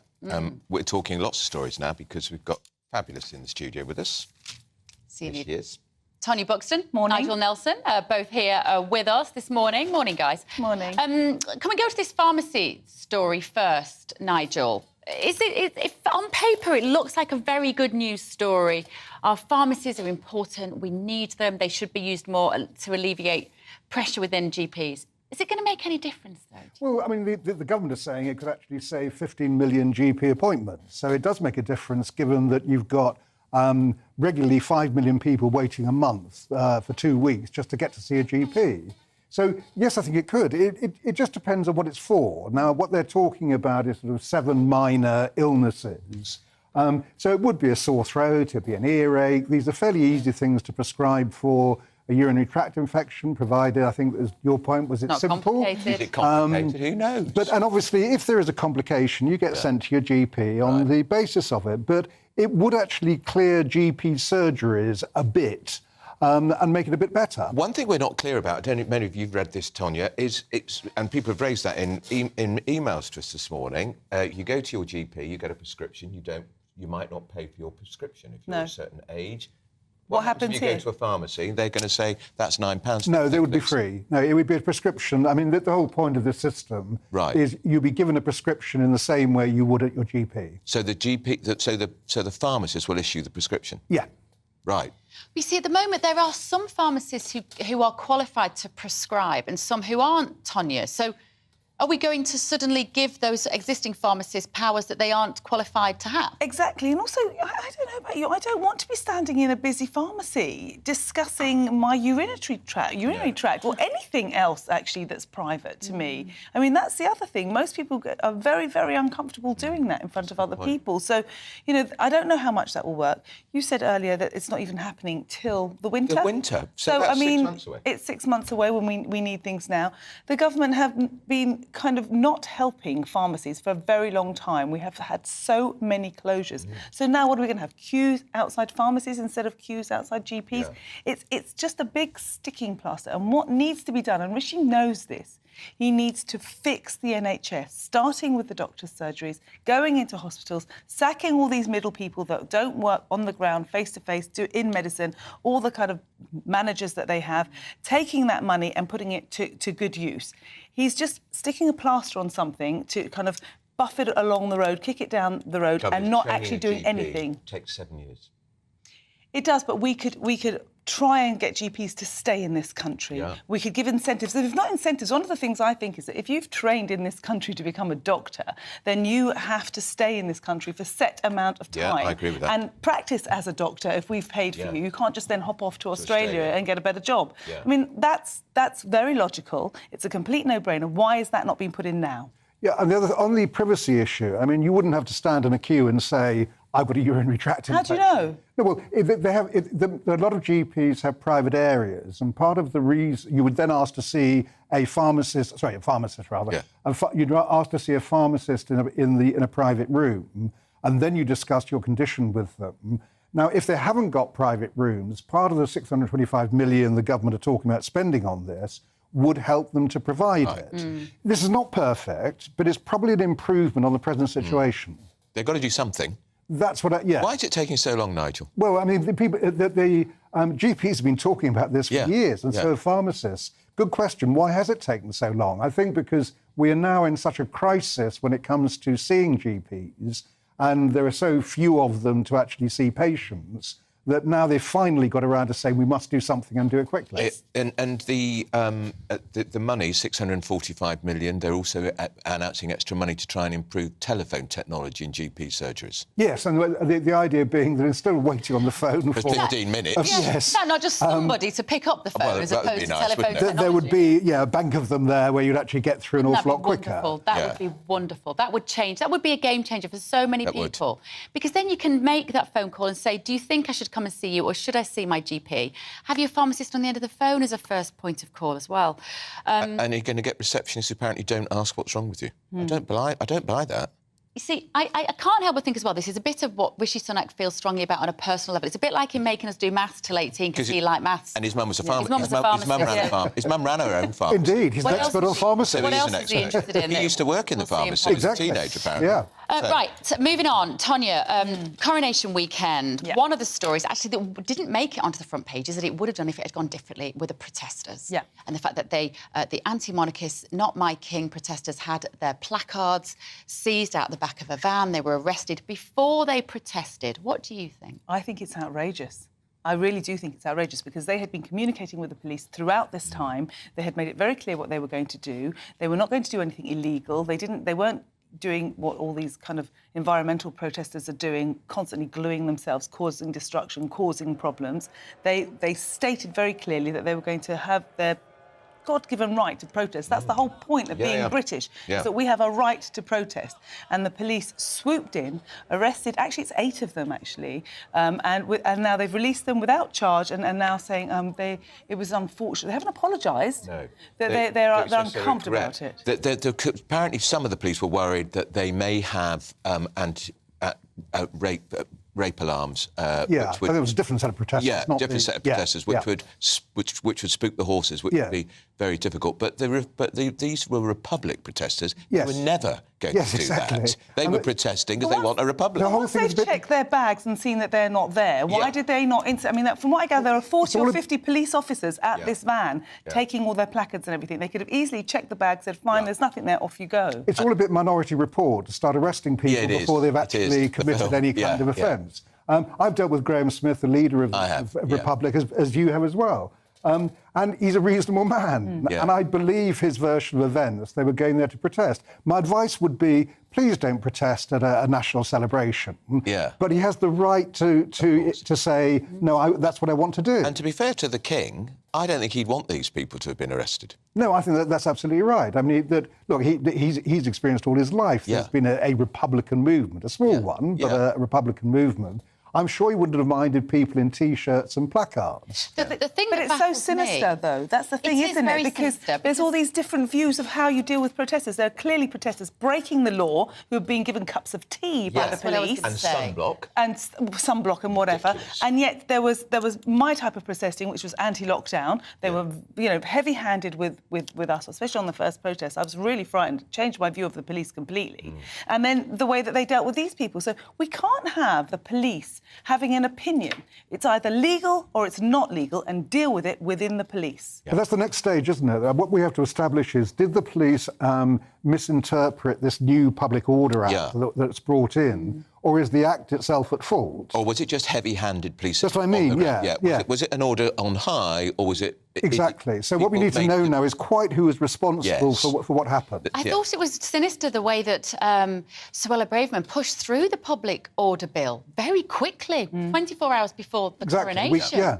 Previous week. Again, it was because she wanted to stop people gluing themselves to the papers. Which is fair enough. Well, we let's don't see want if people it gluing does themselves. that. But, let's see if they do then do that with the Just Stop Oil and the Extinction Rebellion, because at the moment it looks like the police should be working to help the public avoid disruption, but it looked like they were working to help the state and the Crown avoid disruption, which is not going to be very popular. The protesters' cause was not helped by those who tried to disrupt the Grand National, because there was talk that they were going to try and spook the horses. That would be potentially lethal. But it wasn't these protesters No, doing that, so that's what you have to bear in mind. That was part of the reason why they rushed this legislation through, because they didn't want that to happen with the Coronation. But the Republic... Look, Graham Smith has been around for donkey's years. Exactly. He and I have fought for probably 20 years about the monarchy. He was never going to try and spook horses. He was just there waving his... He's awfully reasonable. I don't agree with him, but he's totally reasonable. And the thing is, if look at the publicity we've given them. But if you're comfortable with the government at the time, you might like these powers being pushed through. But governments will never take these powers back. They will never give more freedom to the public once you've taken it away. Get a government in there that you don't like, you might not be quite so happy about it. It's a very interesting point, because Labour have condemned some of these powers, but interesting to see if they win the next election, do they remove them? No way. I bet they and do. the suggestion is they won't remove it. That's right. Something that's worrying, Why would any government allow us more individual freedoms? I know. That's not the movement of travel. Right. Bills. Nigel, in the Mirror, 2 million households unable to pay at least one bill last month. This is getting desperate. Yeah, I think it is getting desperate. I mean, you're talking about rent, you're talking about mortgages, council tax, something that they just can't quite afford. You might be able to pay one or the other, but you can't pay them all. And this is why cost of living still remains the huge issue that has got to be tackled. And the only way of doing that is obviously bringing down inflation. Now, it looks as if inflation will go down anyway by the end of the year. But at the moment, down as much as they thought last. Well, at the exactly. At the moment, it's still high. We're still over 10%. Yeah. So it is still high. But I think that of all the issues around, this one is still the top one with the voters. It is, and it'll cost the Tories the election if they don't get it sorted. Yes, people have got to feel better off by the time of the election if the Tories have any hope of winning. They have no sense of what these interest rates are doing. These interest rates are high, not because of people overspending. It's because they're crisis interest rates, and they need to be brought down, because nobody seems to be thinking logically. If your interest rates are up, then the landlords cannot pay their mortgages. So, it's all very well saying you've got to fix the rent. Yeah. So this landlord now can't pay his mortgage. He's going to lose his property. So that tenant's going to lose where they're staying anyway. So stop keeping it if you can afford a mortgage. because it's the landlords that are keeping the market open for tenants. Yeah. I have a property that I rent out, and I am now subsidising my tenants because they're really good tenants and I really like them. But how long am I going to be able to do that for? I don't know. And it's going to go up again, I'm afraid. But where is the logic in that? Do you not understand people are losing their homes where they're living? It's because they think if you put up interest rates, that brings down inflation. But it's wrong. Because this inflation is not inflation brought up by heavy spending. It's not because we're all so rich and we're overspending. It's because we're being put into a corner because of the way they behaved during lockdown. Do you think cost of living was the factor in the local elections last week? Yes, I do.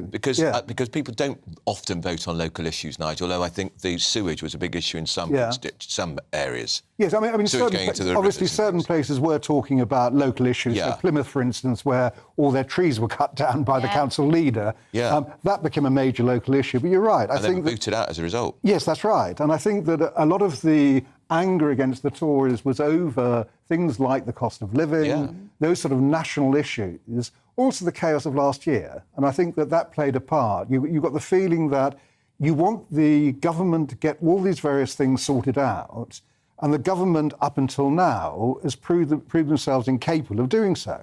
I think also, I'm wondering, and whenever Liam's in the studio, I'm always interested to know how long this government will leave it until they start to reduce interest or to generate growth. If they leave it too late in order to win votes, the public will see through it. Of course they will. They'll feel manipulated. I'm feeling that now. I mean, I just, I'm partyless. I don't know, I wouldn't know who to vote for. We know, Nigel, because we've covered these so often, the budget before the election will cut taxes. Yeah, well, that's the problem. And it's a bribe. But they still have to get inflation down. I mean, there is no point trying to cut taxes, pumping more money into the economy if inflation is still high.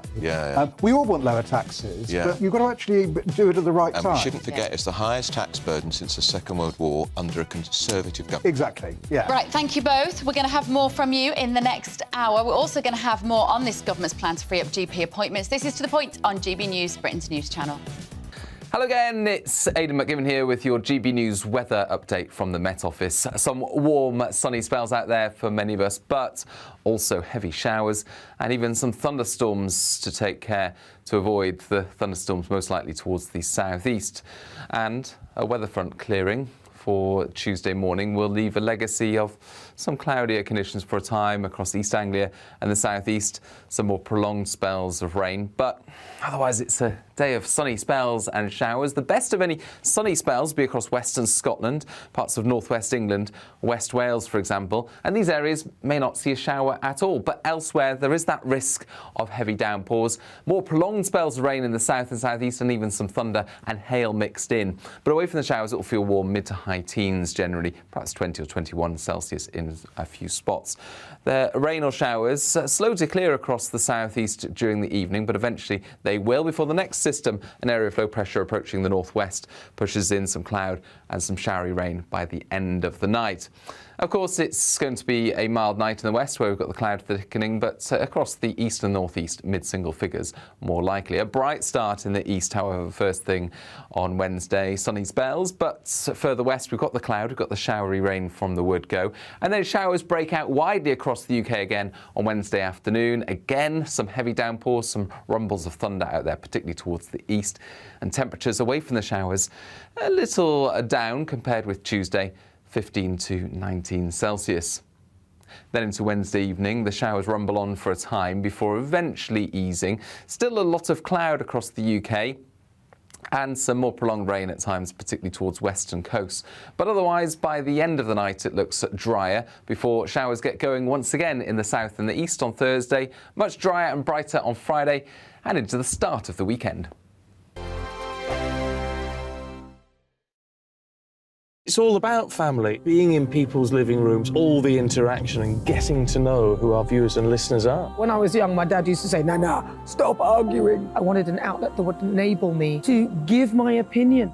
People are going through a really hard time right now, and I know that you don't feel like you're being listened to by the establishment. I came to GB News because it's the People's Channel, and I want the audience to have their say on the events of the day. We're dynamic. We do something different. Democracy shows that the wisdom of the nation is in its people.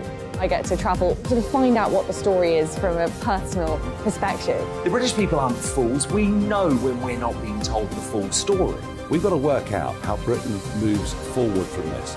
It's the best country in the world. The establishment had their chance. Now we're here to represent your views. Britain's watching. Britain's watching. Britain's watching.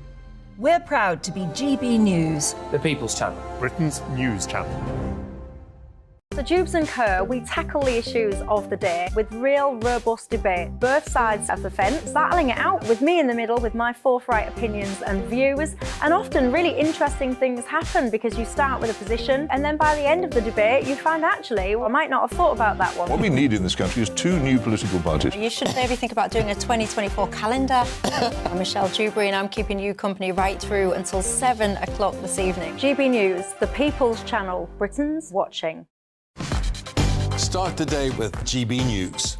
We catch up on all the big stories you didn't hear the night before. And take a look at what the world's talking about this morning. That's right, Monday to Thursdays from 6 o'clock. It's Breakfast with Eamon and Isabel. Straight after breakfast, join us, Bev Turner and Andrew Pearce. We're going to take you through till noon. We'll be tackling the big topics of the day, including the things that the other channels just won't talk about. If it's happening here. Wake up to mornings on GB News, the People's Channel. Britain's news channel. I'm Simon Evans. Join me on GB News for Headliners at 11 p.m. What's the scoop? I'll be joined by 2 of the country's top comedians. That's right. As we take a look at tomorrow's newspapers tonight. We're going to get into trouble. If it's a big story, we'll be covering it. Spill some tea on him. There we go. But we'll also have some fun. I wouldn't stick up a bank. My father didn't love me. So anyway. Headliners every night from 11 on GB News, the People's Channel, Britain's news channel. Saturday nights on GB News. From 6 p.m, I'll give you my unique take on the world today. Then at 7, it's me, Calvin Robinson, with my Common Sense Crusade. New to GB News is the Saturday 5. 5 times the opinion. Join us every Saturday from 8 p.m. as we debate the week's stories. With us 4, plus a special guest. And at 9, of course, it's Mark Dolan tonight. Saturday nights on GB News, the People's Channel, Britain's news channel.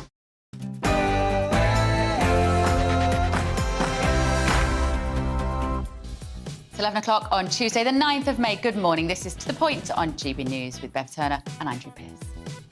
Pharmacies, they're going to be given a major new role in handing out prescriptions. This is all, of course, to try to ease the crisis in people who can't get to see their GPs. Red faces at the Met. The police express regret for arresting some anti-Monica protesters ahead of the coronation. The head of the group says he still plans to take legal action. We will have the very latest on that developing story. Such publicity for the protesters, really, it's ridiculous. And Crown versus the government. Boris Johnson had a dust-up when he was with the mere Prince of Wales over the government's plan to ship refugees to Rwanda. We'll give you more on that later. And stay with us to find out which airports have the worst delays. All to come on To The Point.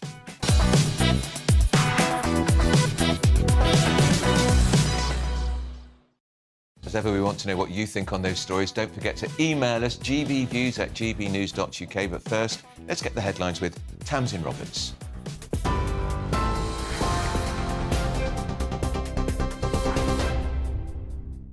Andrew, thanks very much, and good morning from the GB Newsroom. It's 1 minute past 11.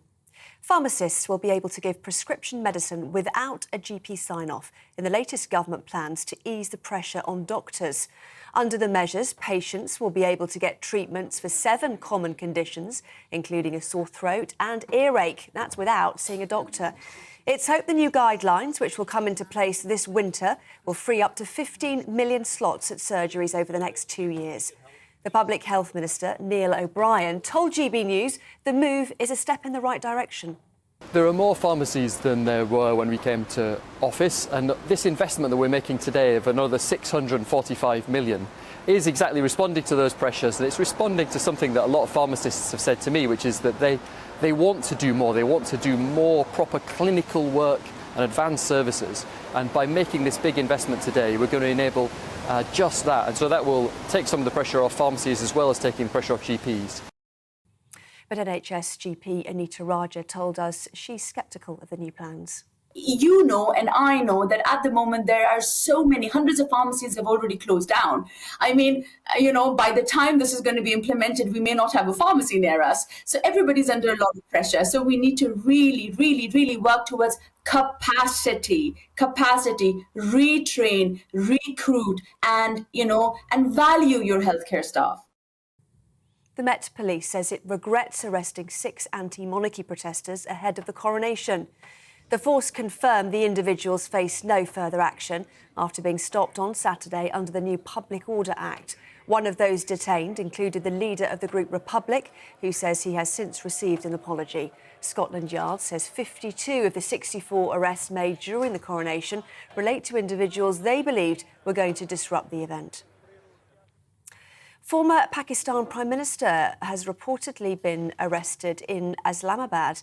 Local media are saying that the former cricketer Imran Khan was taken by a paramilitary force from court premises in the capital. He was reportedly taken away under heavy scrutiny. That news just in to us in the last few minutes. We'll bring you more on that when we get it. Vladimir Putin says the West is sowing hatred and Russophobia against his country in a speech during the annual Victory Day parade in Moscow. The Russian president says a so-called real war is being waged right now and claims his country is defending its sovereignty. Putin has also accused the West of forgetting who defeated the Nazis and compared Ukrainian people to hostages to the ambitions of the West. The Western global elites still preach about their exceptionalism. They're pitting people against each other and dividing society, provoking bloody conflicts and coups, sowing hatred, Russophobia, aggressive nationalism, and destroying the traditional family values that make people people. They seem to have forgotten what the Nazis' claim to world supremacy led to, forgotten who defeated this horrible, total evil, who stood up for their homeland and did not spare their lives for the people of Europe. Meanwhile, European Commission President Ursula von der Leyen has arrived in Kyiv for talks with President Zelensky. It's after Russia fired cruise missile strikes in Ukraine this morning. Smoke trails from explosions have been seen in the capital, with local officials saying their air defence systems shot most of the missiles down. A marine barge, which will be used to house migrants, has arrived in UK waters. The Bibby Stockholm docked in Falmouth this morning to be refurbished ahead of its use as a housing centre. The 3-storey barge will be used for at least 18 months and can hold up to 500 migrants as they wait for their asylum claims to be processed. It's part of a government scheme to move asylum seekers away from costly hotel accommodation. Ambulance workers in the South East are set to strike as the union escalates its industrial action over pay. Unite's members employed at South Central and South East Coast Ambulance Service NHS Trust will strike until 10 o'clock tonight. Last month, the members rejected the government's offer of a lump sum cash payment and a 5% pay rise. Members of the other health unions accepted that offer. Meanwhile, the government's legislation on striking laws will have its final reading in Parliament today. The new bill would see workers required to give a minimum level of service during industrial action. The Trades Union Congress says this would mean 5.5 million workers could face losing the right to strike and face losing their jobs if they refuse to comply. Birmingham Airport has been named the worst in the UK for flight delays for the second year in a row. The Civil Aviation Authority says departures from the airport were, on average, half an hour behind schedule in 2022. That's more than twice as long as the previous year. But the airport says it is running smoothly this year. This is GB News. More from me shortly. Now, though, is back to Andrew and Bev.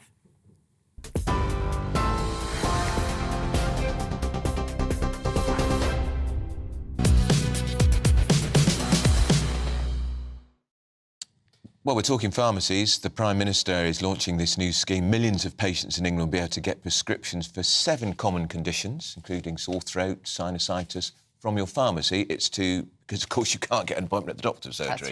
That's right. The measures are worth £645 million to expand pharmacy services to allow them to prescribe more medications and perform blood pressure checks. Earlier, the Minister for Primary Care, Neil O'Brien, he told GB News the government was making positive progress in expanding the role of pharmacies, even though 160 have closed in the last 2 years. Minister. There are more pharmacies than there were when we came to office, and this investment that we're making today of another 645 million is exactly responding to those pressures, and it's responding to something that a lot of pharmacists have said to me, which is that they want to do more. They want to do more proper clinical work and advanced services, and by making this big investment today, we're going to enable just that, and so that will take some of the pressure off pharmacies as well as taking the pressure off GPs. But the other thing that we're doing today is making another big investment, about £240 million in new technology for GPs, because we know it's so frustrating for people and really terrible if you ring your GP and you can't get through. And that's why we're spending the equivalent of about £60,000 per practice on new technology, so that we upgrade their phones and you never get an engaged tone again, and that we also give them really good online access, partly to free up the phones and partly because that's a really convenient way of getting in touch with your GP as well for a lot of people. So as well as the big investment in pharmacy to take the pressure off, we're also investing in technology and also going to carry on growing the number of appointments and growing the workforce as well. That's the Primary Healthcare Minister, Neil O'Brien.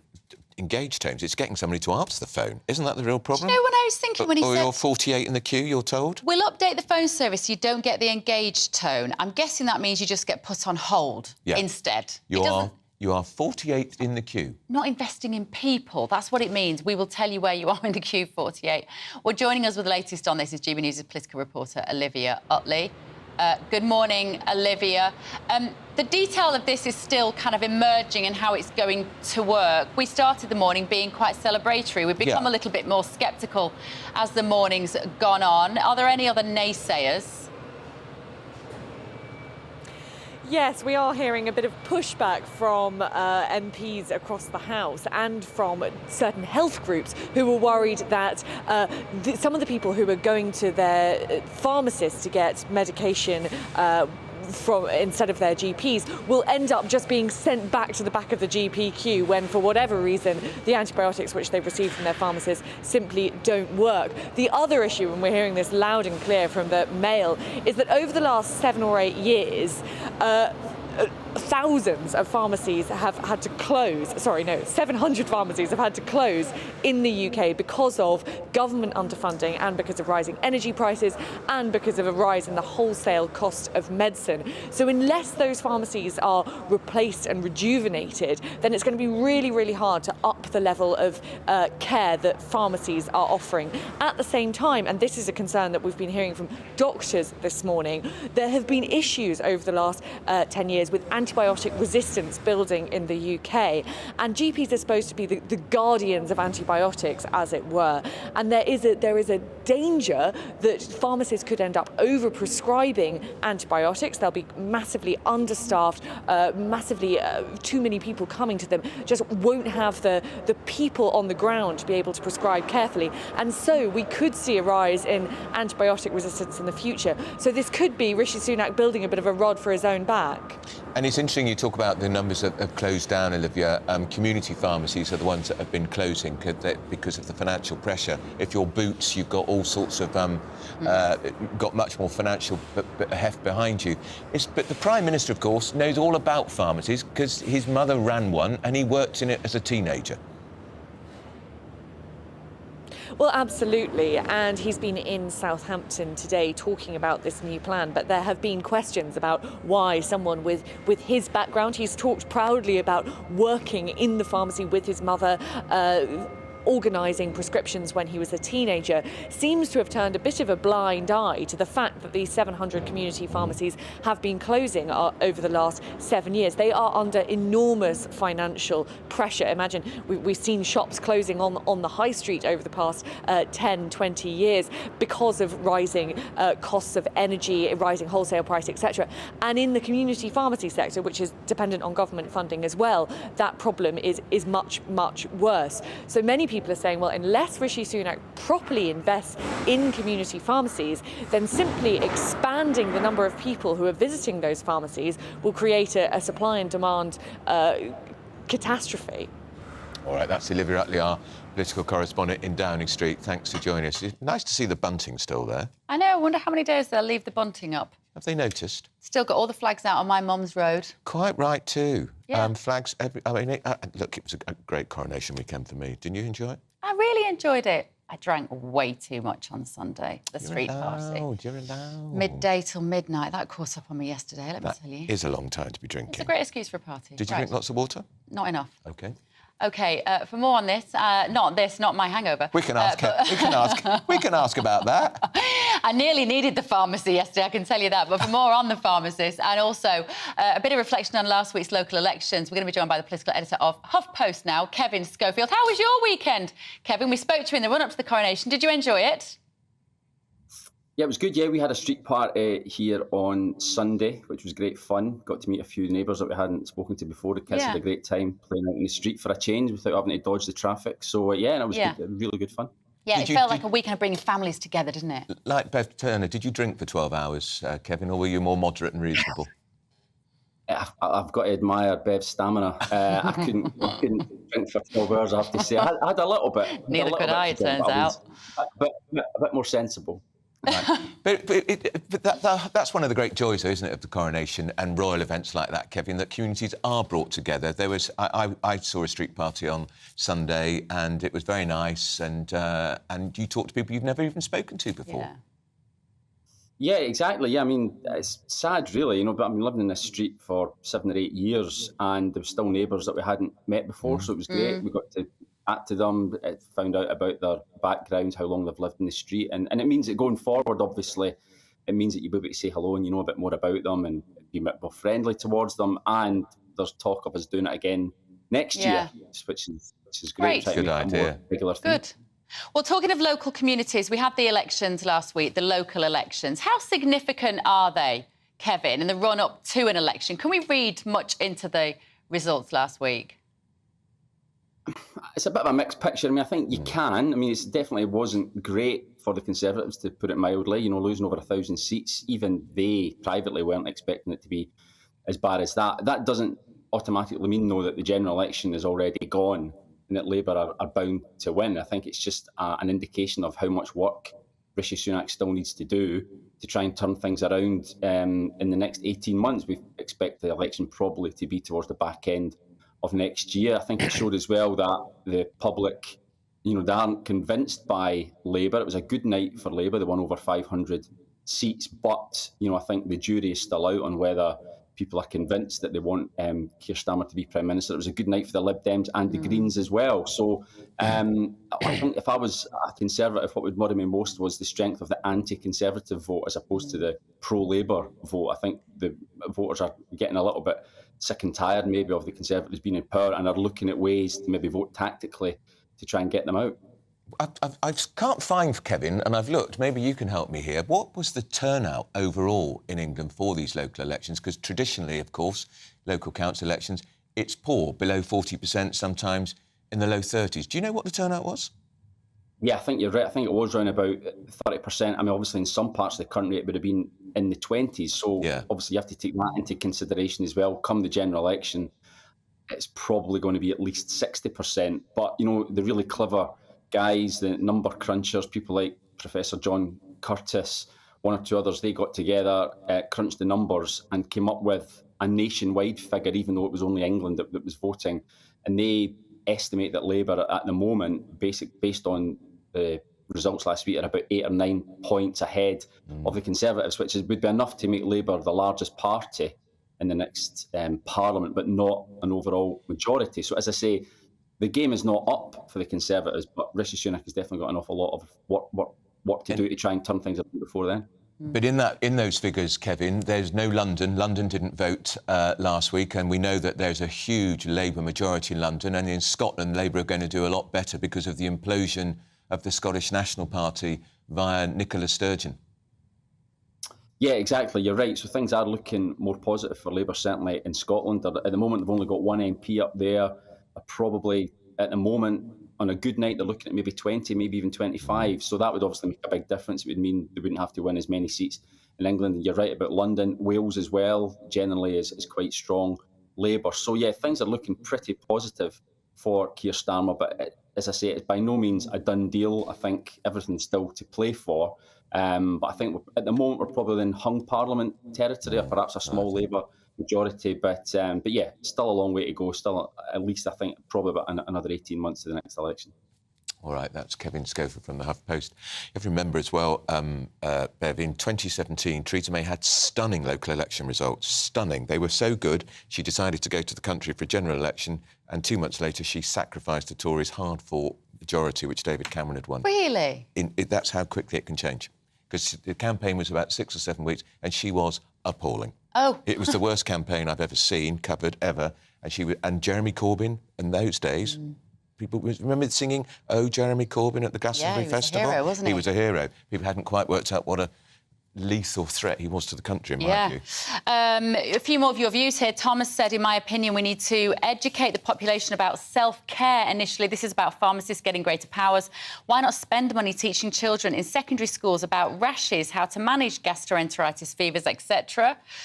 And Mabel says, that's a nice name, Mabel. I like that name. Mabel says this might be one of the best things I've heard for some time if it turns out to be true and actually implemented. And Mabel, what I can't work out is why have we got to wait till the winter? Get on with it. I know. Right away. Absolutely. In my view, pharmacists are retailers. Since when did they become diagnosticians? And Phil says, good luck with this. Our pharmacist takes 4 days to prepare our prescriptions. Well, mixed bag reaction to that. Absolutely. Now, ministers have defended the Metropolitan Police operation at the Coronation after Scotland Yard expressed some regret over the arrest of 6 anti-monarchy protesters. So this comes, of course, as Republic Chief Executive Graham Smith said that a chief inspector personally apologised to him over what he called a disgraceful episode. Well, joining us now with the latest on this is GB News national reporter Paul Hawkins, who I think is at Scotland Yard. Paul. Yeah, morning, guys. Questions being raised this morning by some key figures about the interpretation of that legislation and the behaviour of the Metropolitan Police. Now, this all relates to changes to the Public Order Act that came into force just a few days before the coronation that made it illegal for protesters, for demonstrators to lock themselves to inanimate objects. And that if the police had reasonable grounds, reasonable suspicion, if they had evidence that protesters were carrying equipment that would enable them to lock on to an inanimate object, that they were therefore grounds for arrest. Now, Graham Smith, the chief executive of the anti-monarchy group Republic, was arrested and detained for 16 hours after police, along with 5 or 6 other members of his group, on suspicion of having these devices. But this morning, they were, I should add, he was then released without charge, and now the Metropolitan Police have expressed regret about his arrest, but they haven't said sorry for the arrest themselves. They've expressed regret that he wasn't able to make the demonstration, I should say, but not about the actual arrest itself. Now, he said that he's consulting lawyers about taking legal action against the Metropolitan Police. The ex-Greater Manchester Police Chief, Sir Peter Fahey, has said this morning that poor police officers were left to interpret the law passed only a few days ago, and that the law itself was poorly defined and too broad. The Conservative MP, David Davis, has called for the law to be scrutinised by the Home Affairs Select Committee as well. And just to read you a couple of quotes from Graham Smith himself, who was speaking to the media earlier today. He said that if the officers did have intelligence, their intelligence, they were either lying or incompetent, because there was never any discussion, thought, email, message, anything that suggested any intent by his group to cause any sort of disruption. That they'd been liaising with the force for months before the demonstration. He said that the force had told his group that they repeatedly said right up until Friday that they had no concerns about our protest plans, that they were well aware of what we were going to do, and that they would engage with us and not disrupt us. Now, Labour have said that they wouldn't consider wholesale changes to the law and repeal those changes that were made, but they have been seeking clarity from the Metropolitan Police, as has the Mayor of London, Sadiq Khan. The government, though, say it is the right legislation and was needed to target a tiny and very selfish minority who were out to cause chaos. And they say that they have got the balance right, but have said that the Met was right to apologise if mistakes were made. So questions over the interpretation of the law and, of course, the law itself. OK, thank you very much, Paul. Paul Hawkins there. I don't want to live in a country where you get arrested before you protest. I know. And look, they've been around forever, Republic. They are peaceful folk. They're wrong, in my view, but they're entitled to wave their placards and banners, and they won't enforce them. They weren't going to glue themselves to the pavements. They should have done their homework, the police. I'm afraid they haven't. Well, in a way, the police now have made a rod for their own backs. They don't carry out the same sort of restrictions on the protesters who cause genuine disruption to just our lives, not just royal lives, but to our lives. I know. Then there'll be questions. People trying to go about their jobs, trying to get to hospital, disrupted because people are stupidly sitting in the road and gluing themselves to things. Right, still to come this morning, the guilty airports. We've got the latest figures on where you're most likely to end up waiting for your flights. You're with GB News. I joined GB News because I was sick and tired of not hearing my views being represented, not just mine, but so many people that I knew and spoke to. I just couldn't get my voice out there. I couldn't say anything. I couldn't do anything. Whatever the narrative was, I kind of had to follow it. GB News is there to provide a voice for those who have been ignored by the establishment media. We think different things, we've got a different style. GB News is here to be optimistic and positive about the future. It's real kind of dynamic and flowing, with the audience very much at the heart of it, like a big family. Here at GB News, we talk about the things that matter to you. Hearing the voices from right across our towns and cities, especially our towns. All sides of the argument represented with a heavy dose of opinion. We're on a mission here to make a difference. And the GB News family really is here for you, and whatever time of day you can watch or listen. Britain's watching. Britain's watching. We're proud to be GB News. The People's Channel. Britain's news channel. Westminster is going around in ever-decreasing circles, followed by the media. Britain is broken. How on earth did we get into this mess? But more importantly, how do we get out of it? Join me at 7 p.m, Mondays to Thursdays on Farage, here on GB News. We will have open, rational debate. We've got to work out how Britain moves forward from this. Join us here on GB News, the People's Channel. Britain is watching. You've probably seen politicians interviewed 1,000 times, but we do it differently. We find out who they really are, we don't shout, we chat, and hopefully we bring a bit of light, not just heat. Did you know Kate Moss? Apparently. Do you have a pair of jeans or a pair of jeans? No, of course I don't. What would I do with them? My friends are like, oh my God, what's she doing now? Join me every Sunday at 6 for Gloria Meets, only on GB News, the People's Channel, Britain's news channel. I'm Jacob Rees-Mogg, the Member of Parliament for North East Somerset and a former government minister. For years, I've walked the corridors of power in both Westminster and the City of London. We need to have the arguments, the discussions on how we make it better. Crop failures, famine, war, suffering on a scale completely unimaginable. We are putting the cart before the horse. As Charles I said at the scaffold, he was the true defender of liberty. Yeah, I've completely derailed the conversation. Join me Monday to Thursday at 8 p.m. on GB News, Britain's news channel. New to GB News is the Saturday 5. Join us every Saturday from 8 p.m. as we debate the week's stories. Right, folks, that was a spicy one, wasn't it? With us four, plus a special guest. Sometimes she has to stick her foot in it. Sometimes she has to say things as they are. Sometimes I think we should keep the refugees and send the pensioners to Rwanda. Then we'd be in a much better state. Well, Benjamin, that is... The Saturday 5. Saturday nights from 8. Only on GB News, the People's Channel. Britain's news channel. Radio.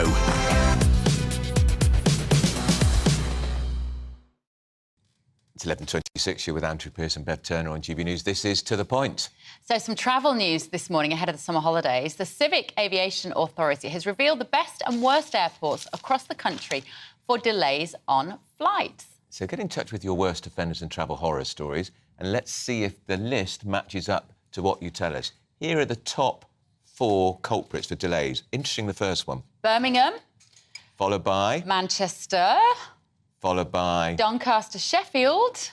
Which I thought that had actually closed down. I feel like we're reading out the FA Cup results. Yeah, and then in 4th place, it's... Luton. Luton. So all of them, you can wait. We're 28 minutes at Luton. Oh, and East Midlands, 13 minutes. Oh, there's more. Teesside, 14 minutes. Doesn't seem very long to me. I mean, the times I've been on a plane and it's an hour late. Say that. Exeter, 14 minutes. There's worse places to wait than Exeter. Yeah. And Belfast, 15 minutes. Now, I'm sorry, but those are not particularly long waits for an aeroplane. Doesn't seem to me. I think we're doing pretty good overall. Yeah, exactly. So, I mean, I've been stuck in Heathrow for 2 hours. 3 hours. Easily. So let us know your experiences of travel, won't you?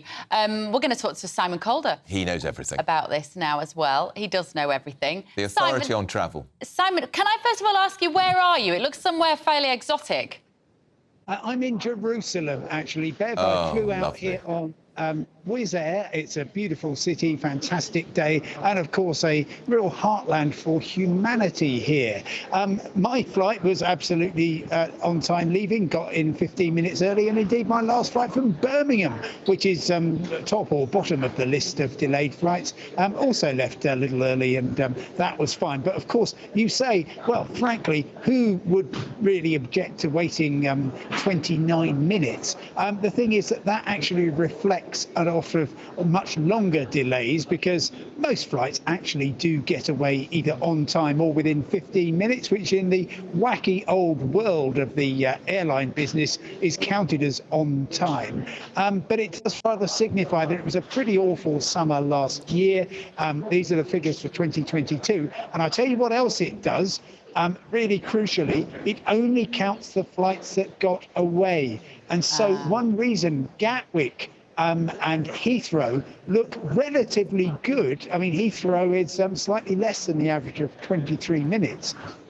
One reason for that is because British Airways was cancelling tens of thousands of flights at Heathrow. EasyJet was cancelling thousands of flights at Gatwick. If you're cancelling flights, well, that's going to cheese people off, I think, rather more than them having to wait around for an extra half hour. But the Civil Aviation Authority, of course, says that they are very concerned about this. I've talked to Birmingham Airport as well.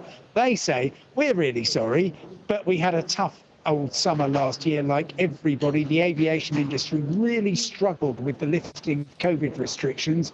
And they also said, by the way, if you're going through Birmingham Airport this summer, expect a bit of a walk around. We've got lots of work going on building a new security area. From summer next year, it's going to be great, but do have plenty of time this year. Simon, I'm just looking at Birmingham Airport. It's our 7th busiest airport, 10 million passengers a year, double compared to what it was in 2021. So that's an airport that's growing really, really fast. Well, it is, but of course, every bit of the aviation industry is still struggling to come back from COVID. And actually, Birmingham isn't quite there yet. Obviously, 2021 was an absolute disaster for the whole airport system. But some are recovering faster than others. And it was actually, I mean, Manchester, you mentioned, they're in second place. They had a really, really tough start to the year. May and June last year were just horrible. Flights cancelled at the last minute. TUI actually cancelled a whole load of flights in advance. Then attention moved on to Heathrow, where British Airways were just cancelling left, right and centre. EasyJet at Gatwick as well. And the main thing is, if your flight is delayed and it's more than 3 hours late getting to your final destination, you're entitled to compensation as long as it's the airline's fault. So do get that if you need to. And if your flight's cancelled completely, again, it's a matter of compensation and getting you to your destination just as soon as you can. Simon, tell us, what's your favourite airport in Britain? I love all airports equally. They're like hospitals and they're like prisons, Andrew. You sort of get in and out as soon as you possibly can. So, yeah, I was born next to the runway, actually, at Gatwick Airport. So I suppose that has a special place in my heart. And I used to frisk people there. It was a job, not a hobby, I stress. Very relieved to hear that. Oh, Simon Calder from Jerusalem, thank you. Always nice to see you. Do you know what I didn't? I wanted to confess to him about my thwarted trip to Spain, because the last time I spoke to him, I told I was going to Spain, and then obviously I got to the airport and didn't have enough time on my passport. That's right. But yeah, I still haven't renewed my passport. That needs doing. If you just bear in mind, if you haven't travelled much for the last few years, like I didn't, check your passport. Yeah. You can come unstuck. Depends where you're going, of course. Now, still to come, the rumble in the palace. Boris Johnson had a bit of a fallout with when he was just the mere Prince of Wales over that Rwanda refugee policy. And cancel culture is blighting the Edinburgh Festival. That's after your morning's news with Tamsin Roberts.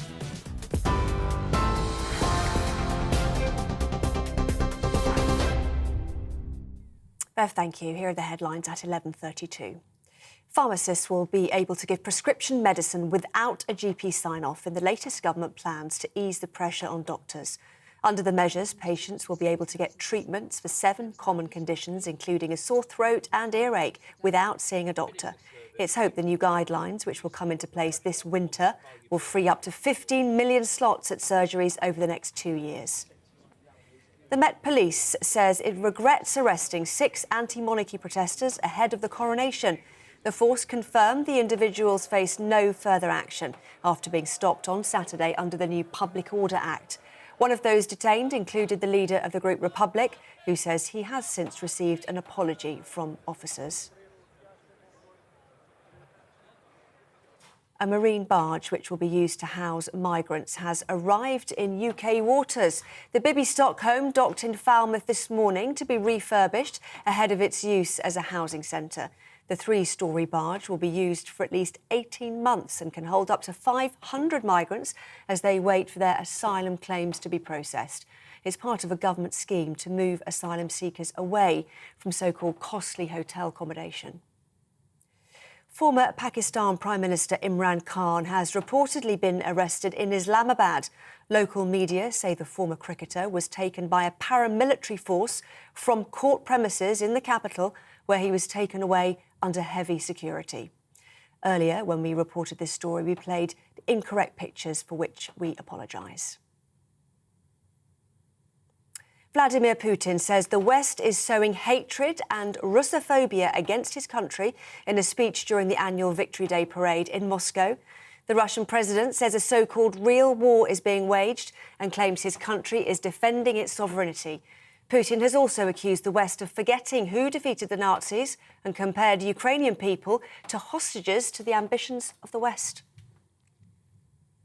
TV, online, DAB digital and on TuneIn. This is GB News.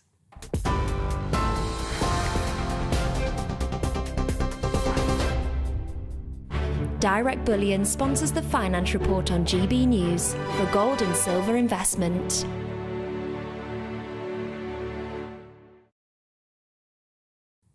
Let's have a quick snapshot look at today's markets. The pound will buy you $1.2619 and €1.1494. The price of gold is £1,607.66 per ounce.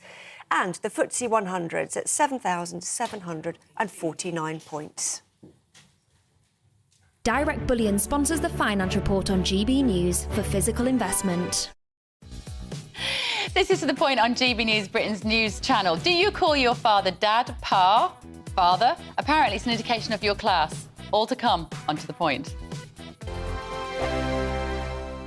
Monday to Thursday nights on GB News. At 6, it's Dubes & Co. 7 o'clock, Farage. At 8, join Jacob Rees-Mogg. And at 9, Dan Wootton Tonight, followed by Headliners. On TV, radio and online. This is GB News.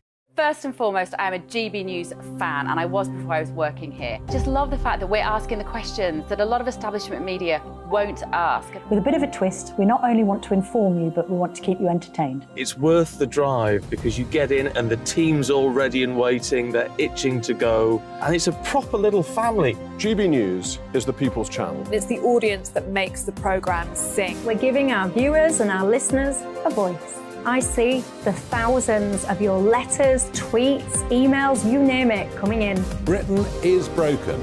How on earth did we get into this mess? But more importantly, how do we get out of it? The establishment had their chance. Now we're here to represent you. It's time for something different. It's time for GB News. I'm very patriotic. I believe in Britain. Our best days lie ahead. Britain's watching. Britain's watching. Join us here on GB News. The People's Channel. Britain's news channel. Join me, Patrick Christie's, Monday to Friday, 3 till 6. We tackle the day's news agenda like you've never seen before. It's high tempo, high octane, the most controversial topics and the best guests. You will not be able to take your eyes and ears off it. I'm not afraid to ask the questions that you really want answered. 3 till 6 p.m, Monday to Friday on GB News, the People's Channel, Britain's news channel. GB News has its own late-night paper preview show, Headliners, where comedians take you through the next day's top news stories. You don't have to bother reading the newspaper, we've got it covered for you. Headliners, every night at 11 p.m. and repeated every morning at 5 a.m. We won't send you to sleep like some of the other paper review shows out there. GB News, the People's Channel, Britain's news channel. Join me, Camilla Tominey, on Sunday mornings from 9:30, taking the politicians to task and breaking out of SW1 to see how their decisions are affecting you across the UK. Bursting the Westminster bubble every Sunday morning, only on GB News, the People's Channel. Britain's watching. Hello, I'm Calvin Robinson. Do not miss my Common Sense Crusade Saturdays at 7 p.m. Join me for some in-depth discussions on faith. Is that not the start of the slippery slope? It's very much so. And the big moral questions of the day. I'm baffled. You've got some nerve. Only on GB News, the People's Channel, Britain's news channel. I'm Andrew Doyle. Join me at 7 o'clock every Sunday night for Free Speech Nation, the show where I tackle the week's biggest stories in politics and current affairs with the help of my 2 comedian panellists and a variety of special guests. Free Speech Nation, Sunday nights from 7 on GB News, the People's Channel, Britain's news channel.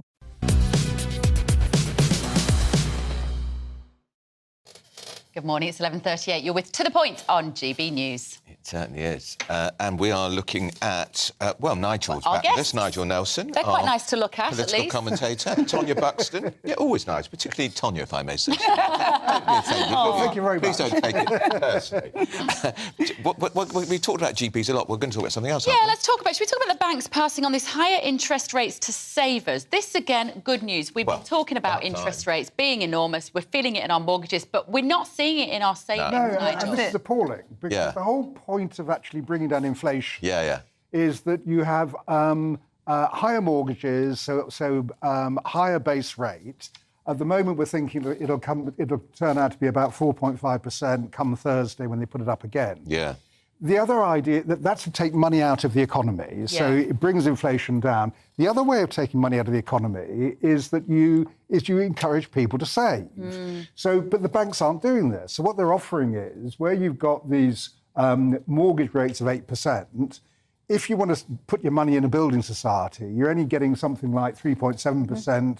In some places, it's as low as 0.7%. Scandalous, isn't it? So what it's not doing is encouraging people to save, and the whole exercise is to try and stop people spending. Yeah. And it's not working. But they always put interest rates up quickly, don't they, if it's going to and the rest comes very slowly back. Always very slowly. Yeah. And I don't know what justification there is for it, Nigel. Well, there is none. I mean, back in 2008, when we had the bank crash there, again, we hit 4.5% base rate, but then interest payments on savings were 6.6%. So, there was another situation where you needed to actually take money out of the economy, and that's the way they did it. And, a lot of older people, Tonya, they rely on their savings. Absolutely. They live on their savings, and they need that interest rate. What this proves to me is that the banks are getting worse. Yeah. And that they actually need far more regulating. You can't just keep stripping the people of their money, especially during this time of austerity, and not paying back. They're just getting richer and richer, and no one's stopping them. Nothing's being said. Is it because there's no appetite for that? Is it because they're all part of the big club, the big boys club, and they don't want to offend each other? And they're closing branches everywhere. They're closing down cash point machines. So what are we paying for? So you go to some small towns, there's no bank. Yeah. Really terrible. Where's their community's sense of responsibility? Nothing. There is none. And for elderly people and older people, I know that my parents really struggle with what's going on with banks at the moment. It's really difficult. They don't do online stuff either. They don't do online stuff. They really struggle. And even when they try to do online stuff, I know that my dad's been trying to just move some funds around. He's worked all his life. I've never seen anyone with a work ethic like my father's, I must admit. And he's earned his money, and he wants to move some of his money about, and the banks are making it very difficult for him because he can't go in and talk to anybody now. And they don't want you to have cash, and they don't want you to have checkbooks. And I know Bev Turner thinks it's hilarious that I still use my checkbook, but I like my checkbook. Stop looking at me if I'm an I walked out of a pub. There was 3 of us. I won't name who these brilliant women were, and we refused to pay by card. We put our cash down on the table and said, we are paying by cash. You can't tell us we can't pay by cash. We're insisting on using cash. And did they chuck you out? Well, what could they do? We paid and we left. Yeah. Quite right. Yeah. I like cash. I have cash in my pocket. I'm just amazed about the chequebook. Why? I know, it's amazing, It feels like something that was in the last century. Yes. I like my chequebook. like a chequebook. My nephews and nieces, they get a cheque from Uncle Andrew at birthdays and Christmas. They I like all that. I do like that. Yeah, I don't know what we're going to do about it because there's a huge conflict at the moment, I think, in this country with those of us who are trying to hang on, like you say, to cash, chequebooks, the bank, human beings, and everything going tech crazy and being online. Nigel, what about woke Starmer? Woke issues don't matter to the public, says Keir Starmer. Well, I think he's probably right here. But, it's a question of priority. So obviously, cost of living is really up there. Yeah. People care about NHS waiting lists. Do they really care hugely? They care about that the woke Labour issues? leader cannot define what a woman is. They do care a lot about that. Two women in here, they agree. Do you agree? I really care. It's a big thing for me. I will not buy from Nike again. I will not buy... Well, I never bought Bud Light anyway, but I'm not going to buy from these people anymore because they cannot differentiate between a male and a female. And the fact that he can't do that, how can he be our Prime Minister when he can't even define me? Yeah. And that's not being woke, Nigel. That's just not where's his common sense? The whole issue, I mean, when it comes down to the trans debate, it affects so few people, and most of those people just want to be able to get on with their lives. Women are 51% of the population. No, I understand that. And he can't define a woman. Well, he did define a woman, but what he did... But you wouldn't agree with his definition of the woman. I do not. Because what he says is, yes, a very small minority of women can have a penis. That's what he said. Now, I tend to think that is probably right, but is it as Nigel, bigger issue? do you really think that a woman, someone who's genetically female-born, can have a penis? Yes, I think a woman can, because gender and sex and biological sex are different. Right. I'm struggling with this, Nigel. I'm sure you are. Yeah. And also, can a woman have... Does only a woman have a cervix? We struggled with that, Mr Starmer, didn't he? Well, what's the answer to that? The answer is that no. I mean, a woman doesn't have to have a cervix either. If you follow the self-identification line, that you can change your gender and still have various biological bits or not. Then, therefore, that you can be a woman without... Have you discussed this with your wife? Constantly. And what does she think? I don't think she tends to agree with me, but she doesn't agree with me an awful lot. It's funny that, it's become such a polemic thing and it is such a small amount of people. But for me, it's a kind of line in the sand. You can if you can define what a woman is, of course there are trans women, and I have trans women friends who are more fed up of this debate than I am. Yeah. But, you have to be able to define just that, and Keir Starmer is wrong. He will lose on this. I think part of the issue, though, when Keir Starmer comes out and says things like woke issues don't matter to the public, I still think we need to drill down into what the word woke actually means, because for me it's about where I have a problem with woke culture. It's when it's a denial of evidential fact. It's that feelings always trumped fact. So I'm being asked to buy into something which is patently untrue, that someone with a penis can be a woman. I believe that someone with a penis can be a trans woman. I'm OK with that. But I want the language to reflect our reality in a way that does account for both factual accuracies. You mentioned, Bev, the word woke. I mean, the trouble is that it's become a pejorative term. And should it be? I mean, the whole point of what woke is actually meant to be defined as is somebody who is racially and socially aware. Now, that doesn't sound to me like a term of abuse. No. I would like to think I am racially and socially aware. That makes me woke. Wokeries all got caught up in the cancel culture, Nigel. Until you're asking me to deny reality. And that's when my issue with, so, for instance, choosing your own gender or even choosing your own race. We're having people now who are saying, I identify as black, as a white person. Then I can't buy into the lack of fact that's staring me in the face. That's what I have a problem with. I want a world of more truth, not less. OK. But should we talk about porn? Yes. Yes. Let's talk about porn. Perfect segue. Tanya, this is really disturbing, really, about the number of children who are watching porn online. And then acting out. So what's happening is that children are abusing children and acting out things that they've seen online on pornographic sites.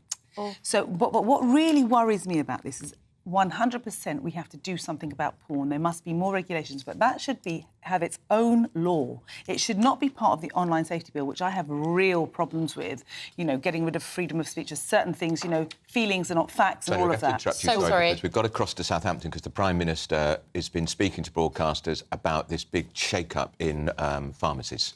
Here's the Prime Minister. Well, Prime Minister, there are fewer pharmacies than there were a couple of years ago. You're essentially just shunting these problems around, aren't you? You're moving pressure from GP surgeries to pharmacies, of which there are fewer. Well, one of my 5 priorities is cutting waiting lists, and today's announcement is getting on with that, and it's about primary care, expanding access to services that people can get from their pharmacy, but also investing in general practices, in surgeries to end the 8 a.m. scramble. Now, when it comes to pharmacies, what we are doing is providing them with extra money so that people can go to their pharmacy and get medicines for common ailments like earaches, sore throats, throat infections, those kinds of things that people will be able to practically go to their pharmacies for, save them a visit or a call to the GP, because everyone loves their pharmacies. I know firsthand, growing up, what a difference they make to people's lives, and it's right that we're backing them to do more. There are fewer pharmacies though, aren't there? Yeah, but we're investing more in them. 80% of the country lives about 20 minutes walk from a pharmacy, and for many people, they're an easier place to access than their surgery. That's why we're investing more in them and allowing them to do more. And it's not just more medicines that people will be able to get there. They'll be able to get more blood pressure checks or indeed contraception as well. So we're expanding the range of services that people can get from their pharmacies. That's good. It will ease pressure on the system, mean that people can get access to the healthcare they need quicker, and it backs all our fantastic pharmacies as well with extra funding. Let's talk about GPs though. Let's be clear about this, because there's a little bit of confusion this morning. You're not going to hit this target, are you, of 6,000 GPs? Manifesto pledge by 2024. I tell you what, so what we are doing on GP numbers is straightforward. So right now, there are almost 2,000 more doctors working in general practice than there were in 2019. But also, and I can speak with some knowledge of this, it is the case that not everyone needs to see a GP. My dad was a GP, my mum was a pharmacist. So the other thing that we're doing is investing in lots of other roles. And there are actually 25,000 more staff working in primary care more generally. If you talk to patients at this practice that we're at, they get fantastic care from their nurse to treat them for asthma, another nurse for diabetes, or a physiotherapist. All different roles that we're investing more in so that people can get the care they need, and allows GPs to focus on what only they can do. But we are massively expanding the number of people working in primary care, and at practices like this, it's making a huge difference to patients. But just very specifically, I don't push you on this, but it is not going to be met, that 6,000 figure. Can you just say that's correct? Well, what we are going to be doing is bringing forward shortly a plan for the long-term plan for the NHS workforce. Now, right now we have record numbers of people in GP training. That's a good thing. But we want to significantly expand the number of specialist GPs working. So the long-term NHS workforce plan will set out our ambitions and how we're going to deliver that. But they're already record numbers. We want to go further. But as well as GPs, it's really important that we also consider all the other roles in primary care. And as I said, we're investing in tens of thousands more nurses, physiotherapists, pharmacists as well to do more. That makes a big difference to patients. These are really practical things that, as I said, ease the 8 a.m. scramble, make it easier to get the care that you need for you and your family. OK, let's move on to a few other subjects we can. Let's talk about protesters and what happened at the Coronation on Saturday. Now, yesterday you supported police. Yesterday the Met apologised to those protesters. In the end, it isn't the problem, actually. Operationally, police will make decisions on a day-to-day basis. It's the law that you brought in. It's too wide. Don't you think it needs to be looked at again, as even some of your MPs suggest it should be looked at again? The first thing to say about the weekend is an enormous thank you to everyone involved in making sure that everything went off so smoothly and was so successful. Lots of people worked incredibly hard, including the police, to make sure that that happened, and I'm very grateful to all of them, as I think everyone will be. Now, with regard to protests, what I'd say is, of course, people have the right to protest freely but peacefully, but it is also right that people have the ability to go about their day-to-day lives without facing serious disruption. And what the government has done is give the police the powers that they need to tackle instances of serious disruption to people's lives. I think that's the right thing to do, and the police will make the decisions on when they use those powers. But was there nothing that happened that made you feel uncomfortable? You're right, we live in a democracy. People have got the right to protest. These people didn't have the right to protest. They were stopped from even protesting. Did that not make you feel a bit uncomfortable? But we also live in a society where the police are rightly operationally independent of government, right? They make the decisions on the ground in the way that they see fit. That's the way that we've always done it. That's the right way to do it. It wouldn't be right for me to interfere with their operational decisions, but it is right for the government to give the police the powers they need to tackle serious disruption, because as we've seen over the last weeks and months, there are lots of instances of people's day-to-day lives being seriously disrupted by protesters, and people have rightly asked, well, why isn't that being stopped? So it is right that the government gives the police the powers to deal with those things, but again, those are operational decisions for the police on the ground at the time. OK, just two final questions. One on the local election results. Has it sunk in just how badly you guys did last week? I mean, more than 1,000 seats. Is it just going to be enough to talk about your 5 key targets repeatedly over and over again? Obviously disappointing to lose hard-working Conservative councillors. I know that the country wants us to focus on their priorities, and I've set out 5 very clear priorities: to halve inflation, grow the economy, reduce debt, cut waiting lists, and to stop the boats. And today that's what we're doing. We're getting on and delivering. We're cutting waiting lists in primary care by expanding the range of services you can get from your pharmacist, by investing in GP practices to end the 8 a.m. scramble. Those are practical things that will make a difference to people's lives, improve their lives for the better. Now look, I know that's not going to happen overnight, but what I can tell people is we are working day and night to make their lives better. The priorities that I set out, I believe, are the right ones. They're the country's priorities, and we'll keep working to deliver them. OK, just very finally, President Putin's been speaking in Moscow this morning, talking about how the West is provoking conflicts, encouraging Russophobia and nationalism. Just your response to his speech today, again attacking the West at a time in which we may well see increase, and we have seen increase in attacks in Ukraine. There's only one person who's responsible for the illegal and unprovoked invasion of Ukraine, and that's President Putin. And the crimes that are being committed are appalling. The suffering that is being inflicted on the Ukrainian people is appalling, and that's why it's right that we remain steadfast in supporting the people of Ukraine to stand up to that aggression, and that's what I and the United Kingdom will continue to do. OK, that was Rishi Sunak talking this morning. We've only got a little while left with our panel. We want to get in one more story today. What do you call your mum and dad, Tonya, or what do you insist your kids call you? So I don't like mum and dad. They have to call me either mumma or baba if they're embarrassed to call me mummy and daddy, because I just don't like mum and dad. And I gave birth to them, so they have to do as I say. Right.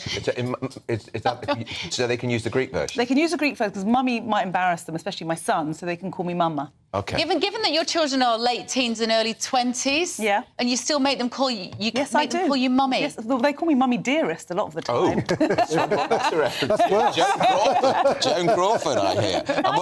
I'm afraid it's straightforward. Mum, Dad, that's what my kids call me as well. And my grandkids call me Poops or Poopy. Oh, that's nice. What's the significance? I wasn't sure it was, but there you go. What's the significance of that? What do your kids call you, Bev? Well, I can't repeat it on TV, normally what they're calling me most of the time, but mum or mummy, the little one is mummy. And I was always mum. Might call her mum. Unless you were No, I called mum. Yeah. But if I was cross with her, which was occasionally, mother. Yeah, Mother is the absolutely. cross word. But of course, when they become grandparents, because we have Nana and Poppy, so my eldest couldn't say grandpa, so it became Poppy. And now I'll walk into the house and I'll say, hello, Poppy, to my dad. And so they've become Nana and Poppy as well. Yeah, and my dad was always dad. I don't know what that says about us. I loved him. Right, I think we've pretty much come to the end of our show this morning. Thank you all for getting in touch. Have we got any time for a few more views at the end of the show? Read them out, Bev. We have got a couple of minutes. Caroline has said, sometimes, if we're talking about the pharmacist, being able to see you when you have a chesty cough, proving hard to get rid of, trying to get a doctor's appointment can be more stressful than the ailment. I'd love to just pop down to a chemist and get some antibiotics to shift a chesty cough. It's a great idea.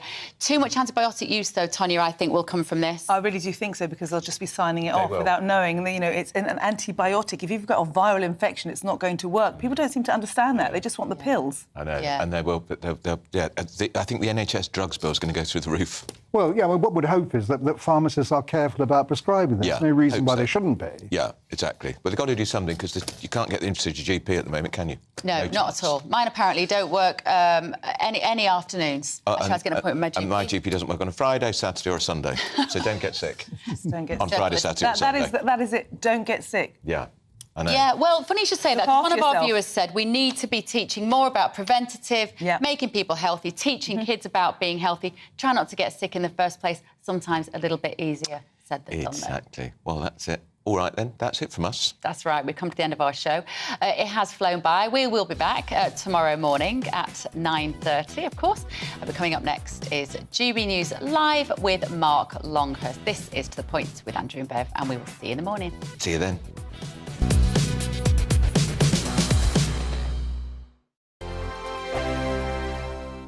It's all about family, being in people's living rooms, all the interaction and getting to know who our viewers and listeners are. When I was young, my dad used to say, Nana, stop arguing. I wanted an outlet that would enable me to give my opinion. People are going through a really hard time right now, and I know that you don't feel like you're being listened to by the establishment. I came to GB News because it's the People's Channel, and I want the audience to have their say on the events of the day. We're dynamic. We do something different. Democracy shows that the wisdom of the nation is in its people. I get to travel to find out what the story is from a personal perspective. The British people aren't fools. We know when we're not being told the full story. We've got to work out how Britain moves forward from this. It's the best country in the world. The establishment had their chance. Now we're here to represent your views. Britain's watching. Britain's watching. Britain's watching.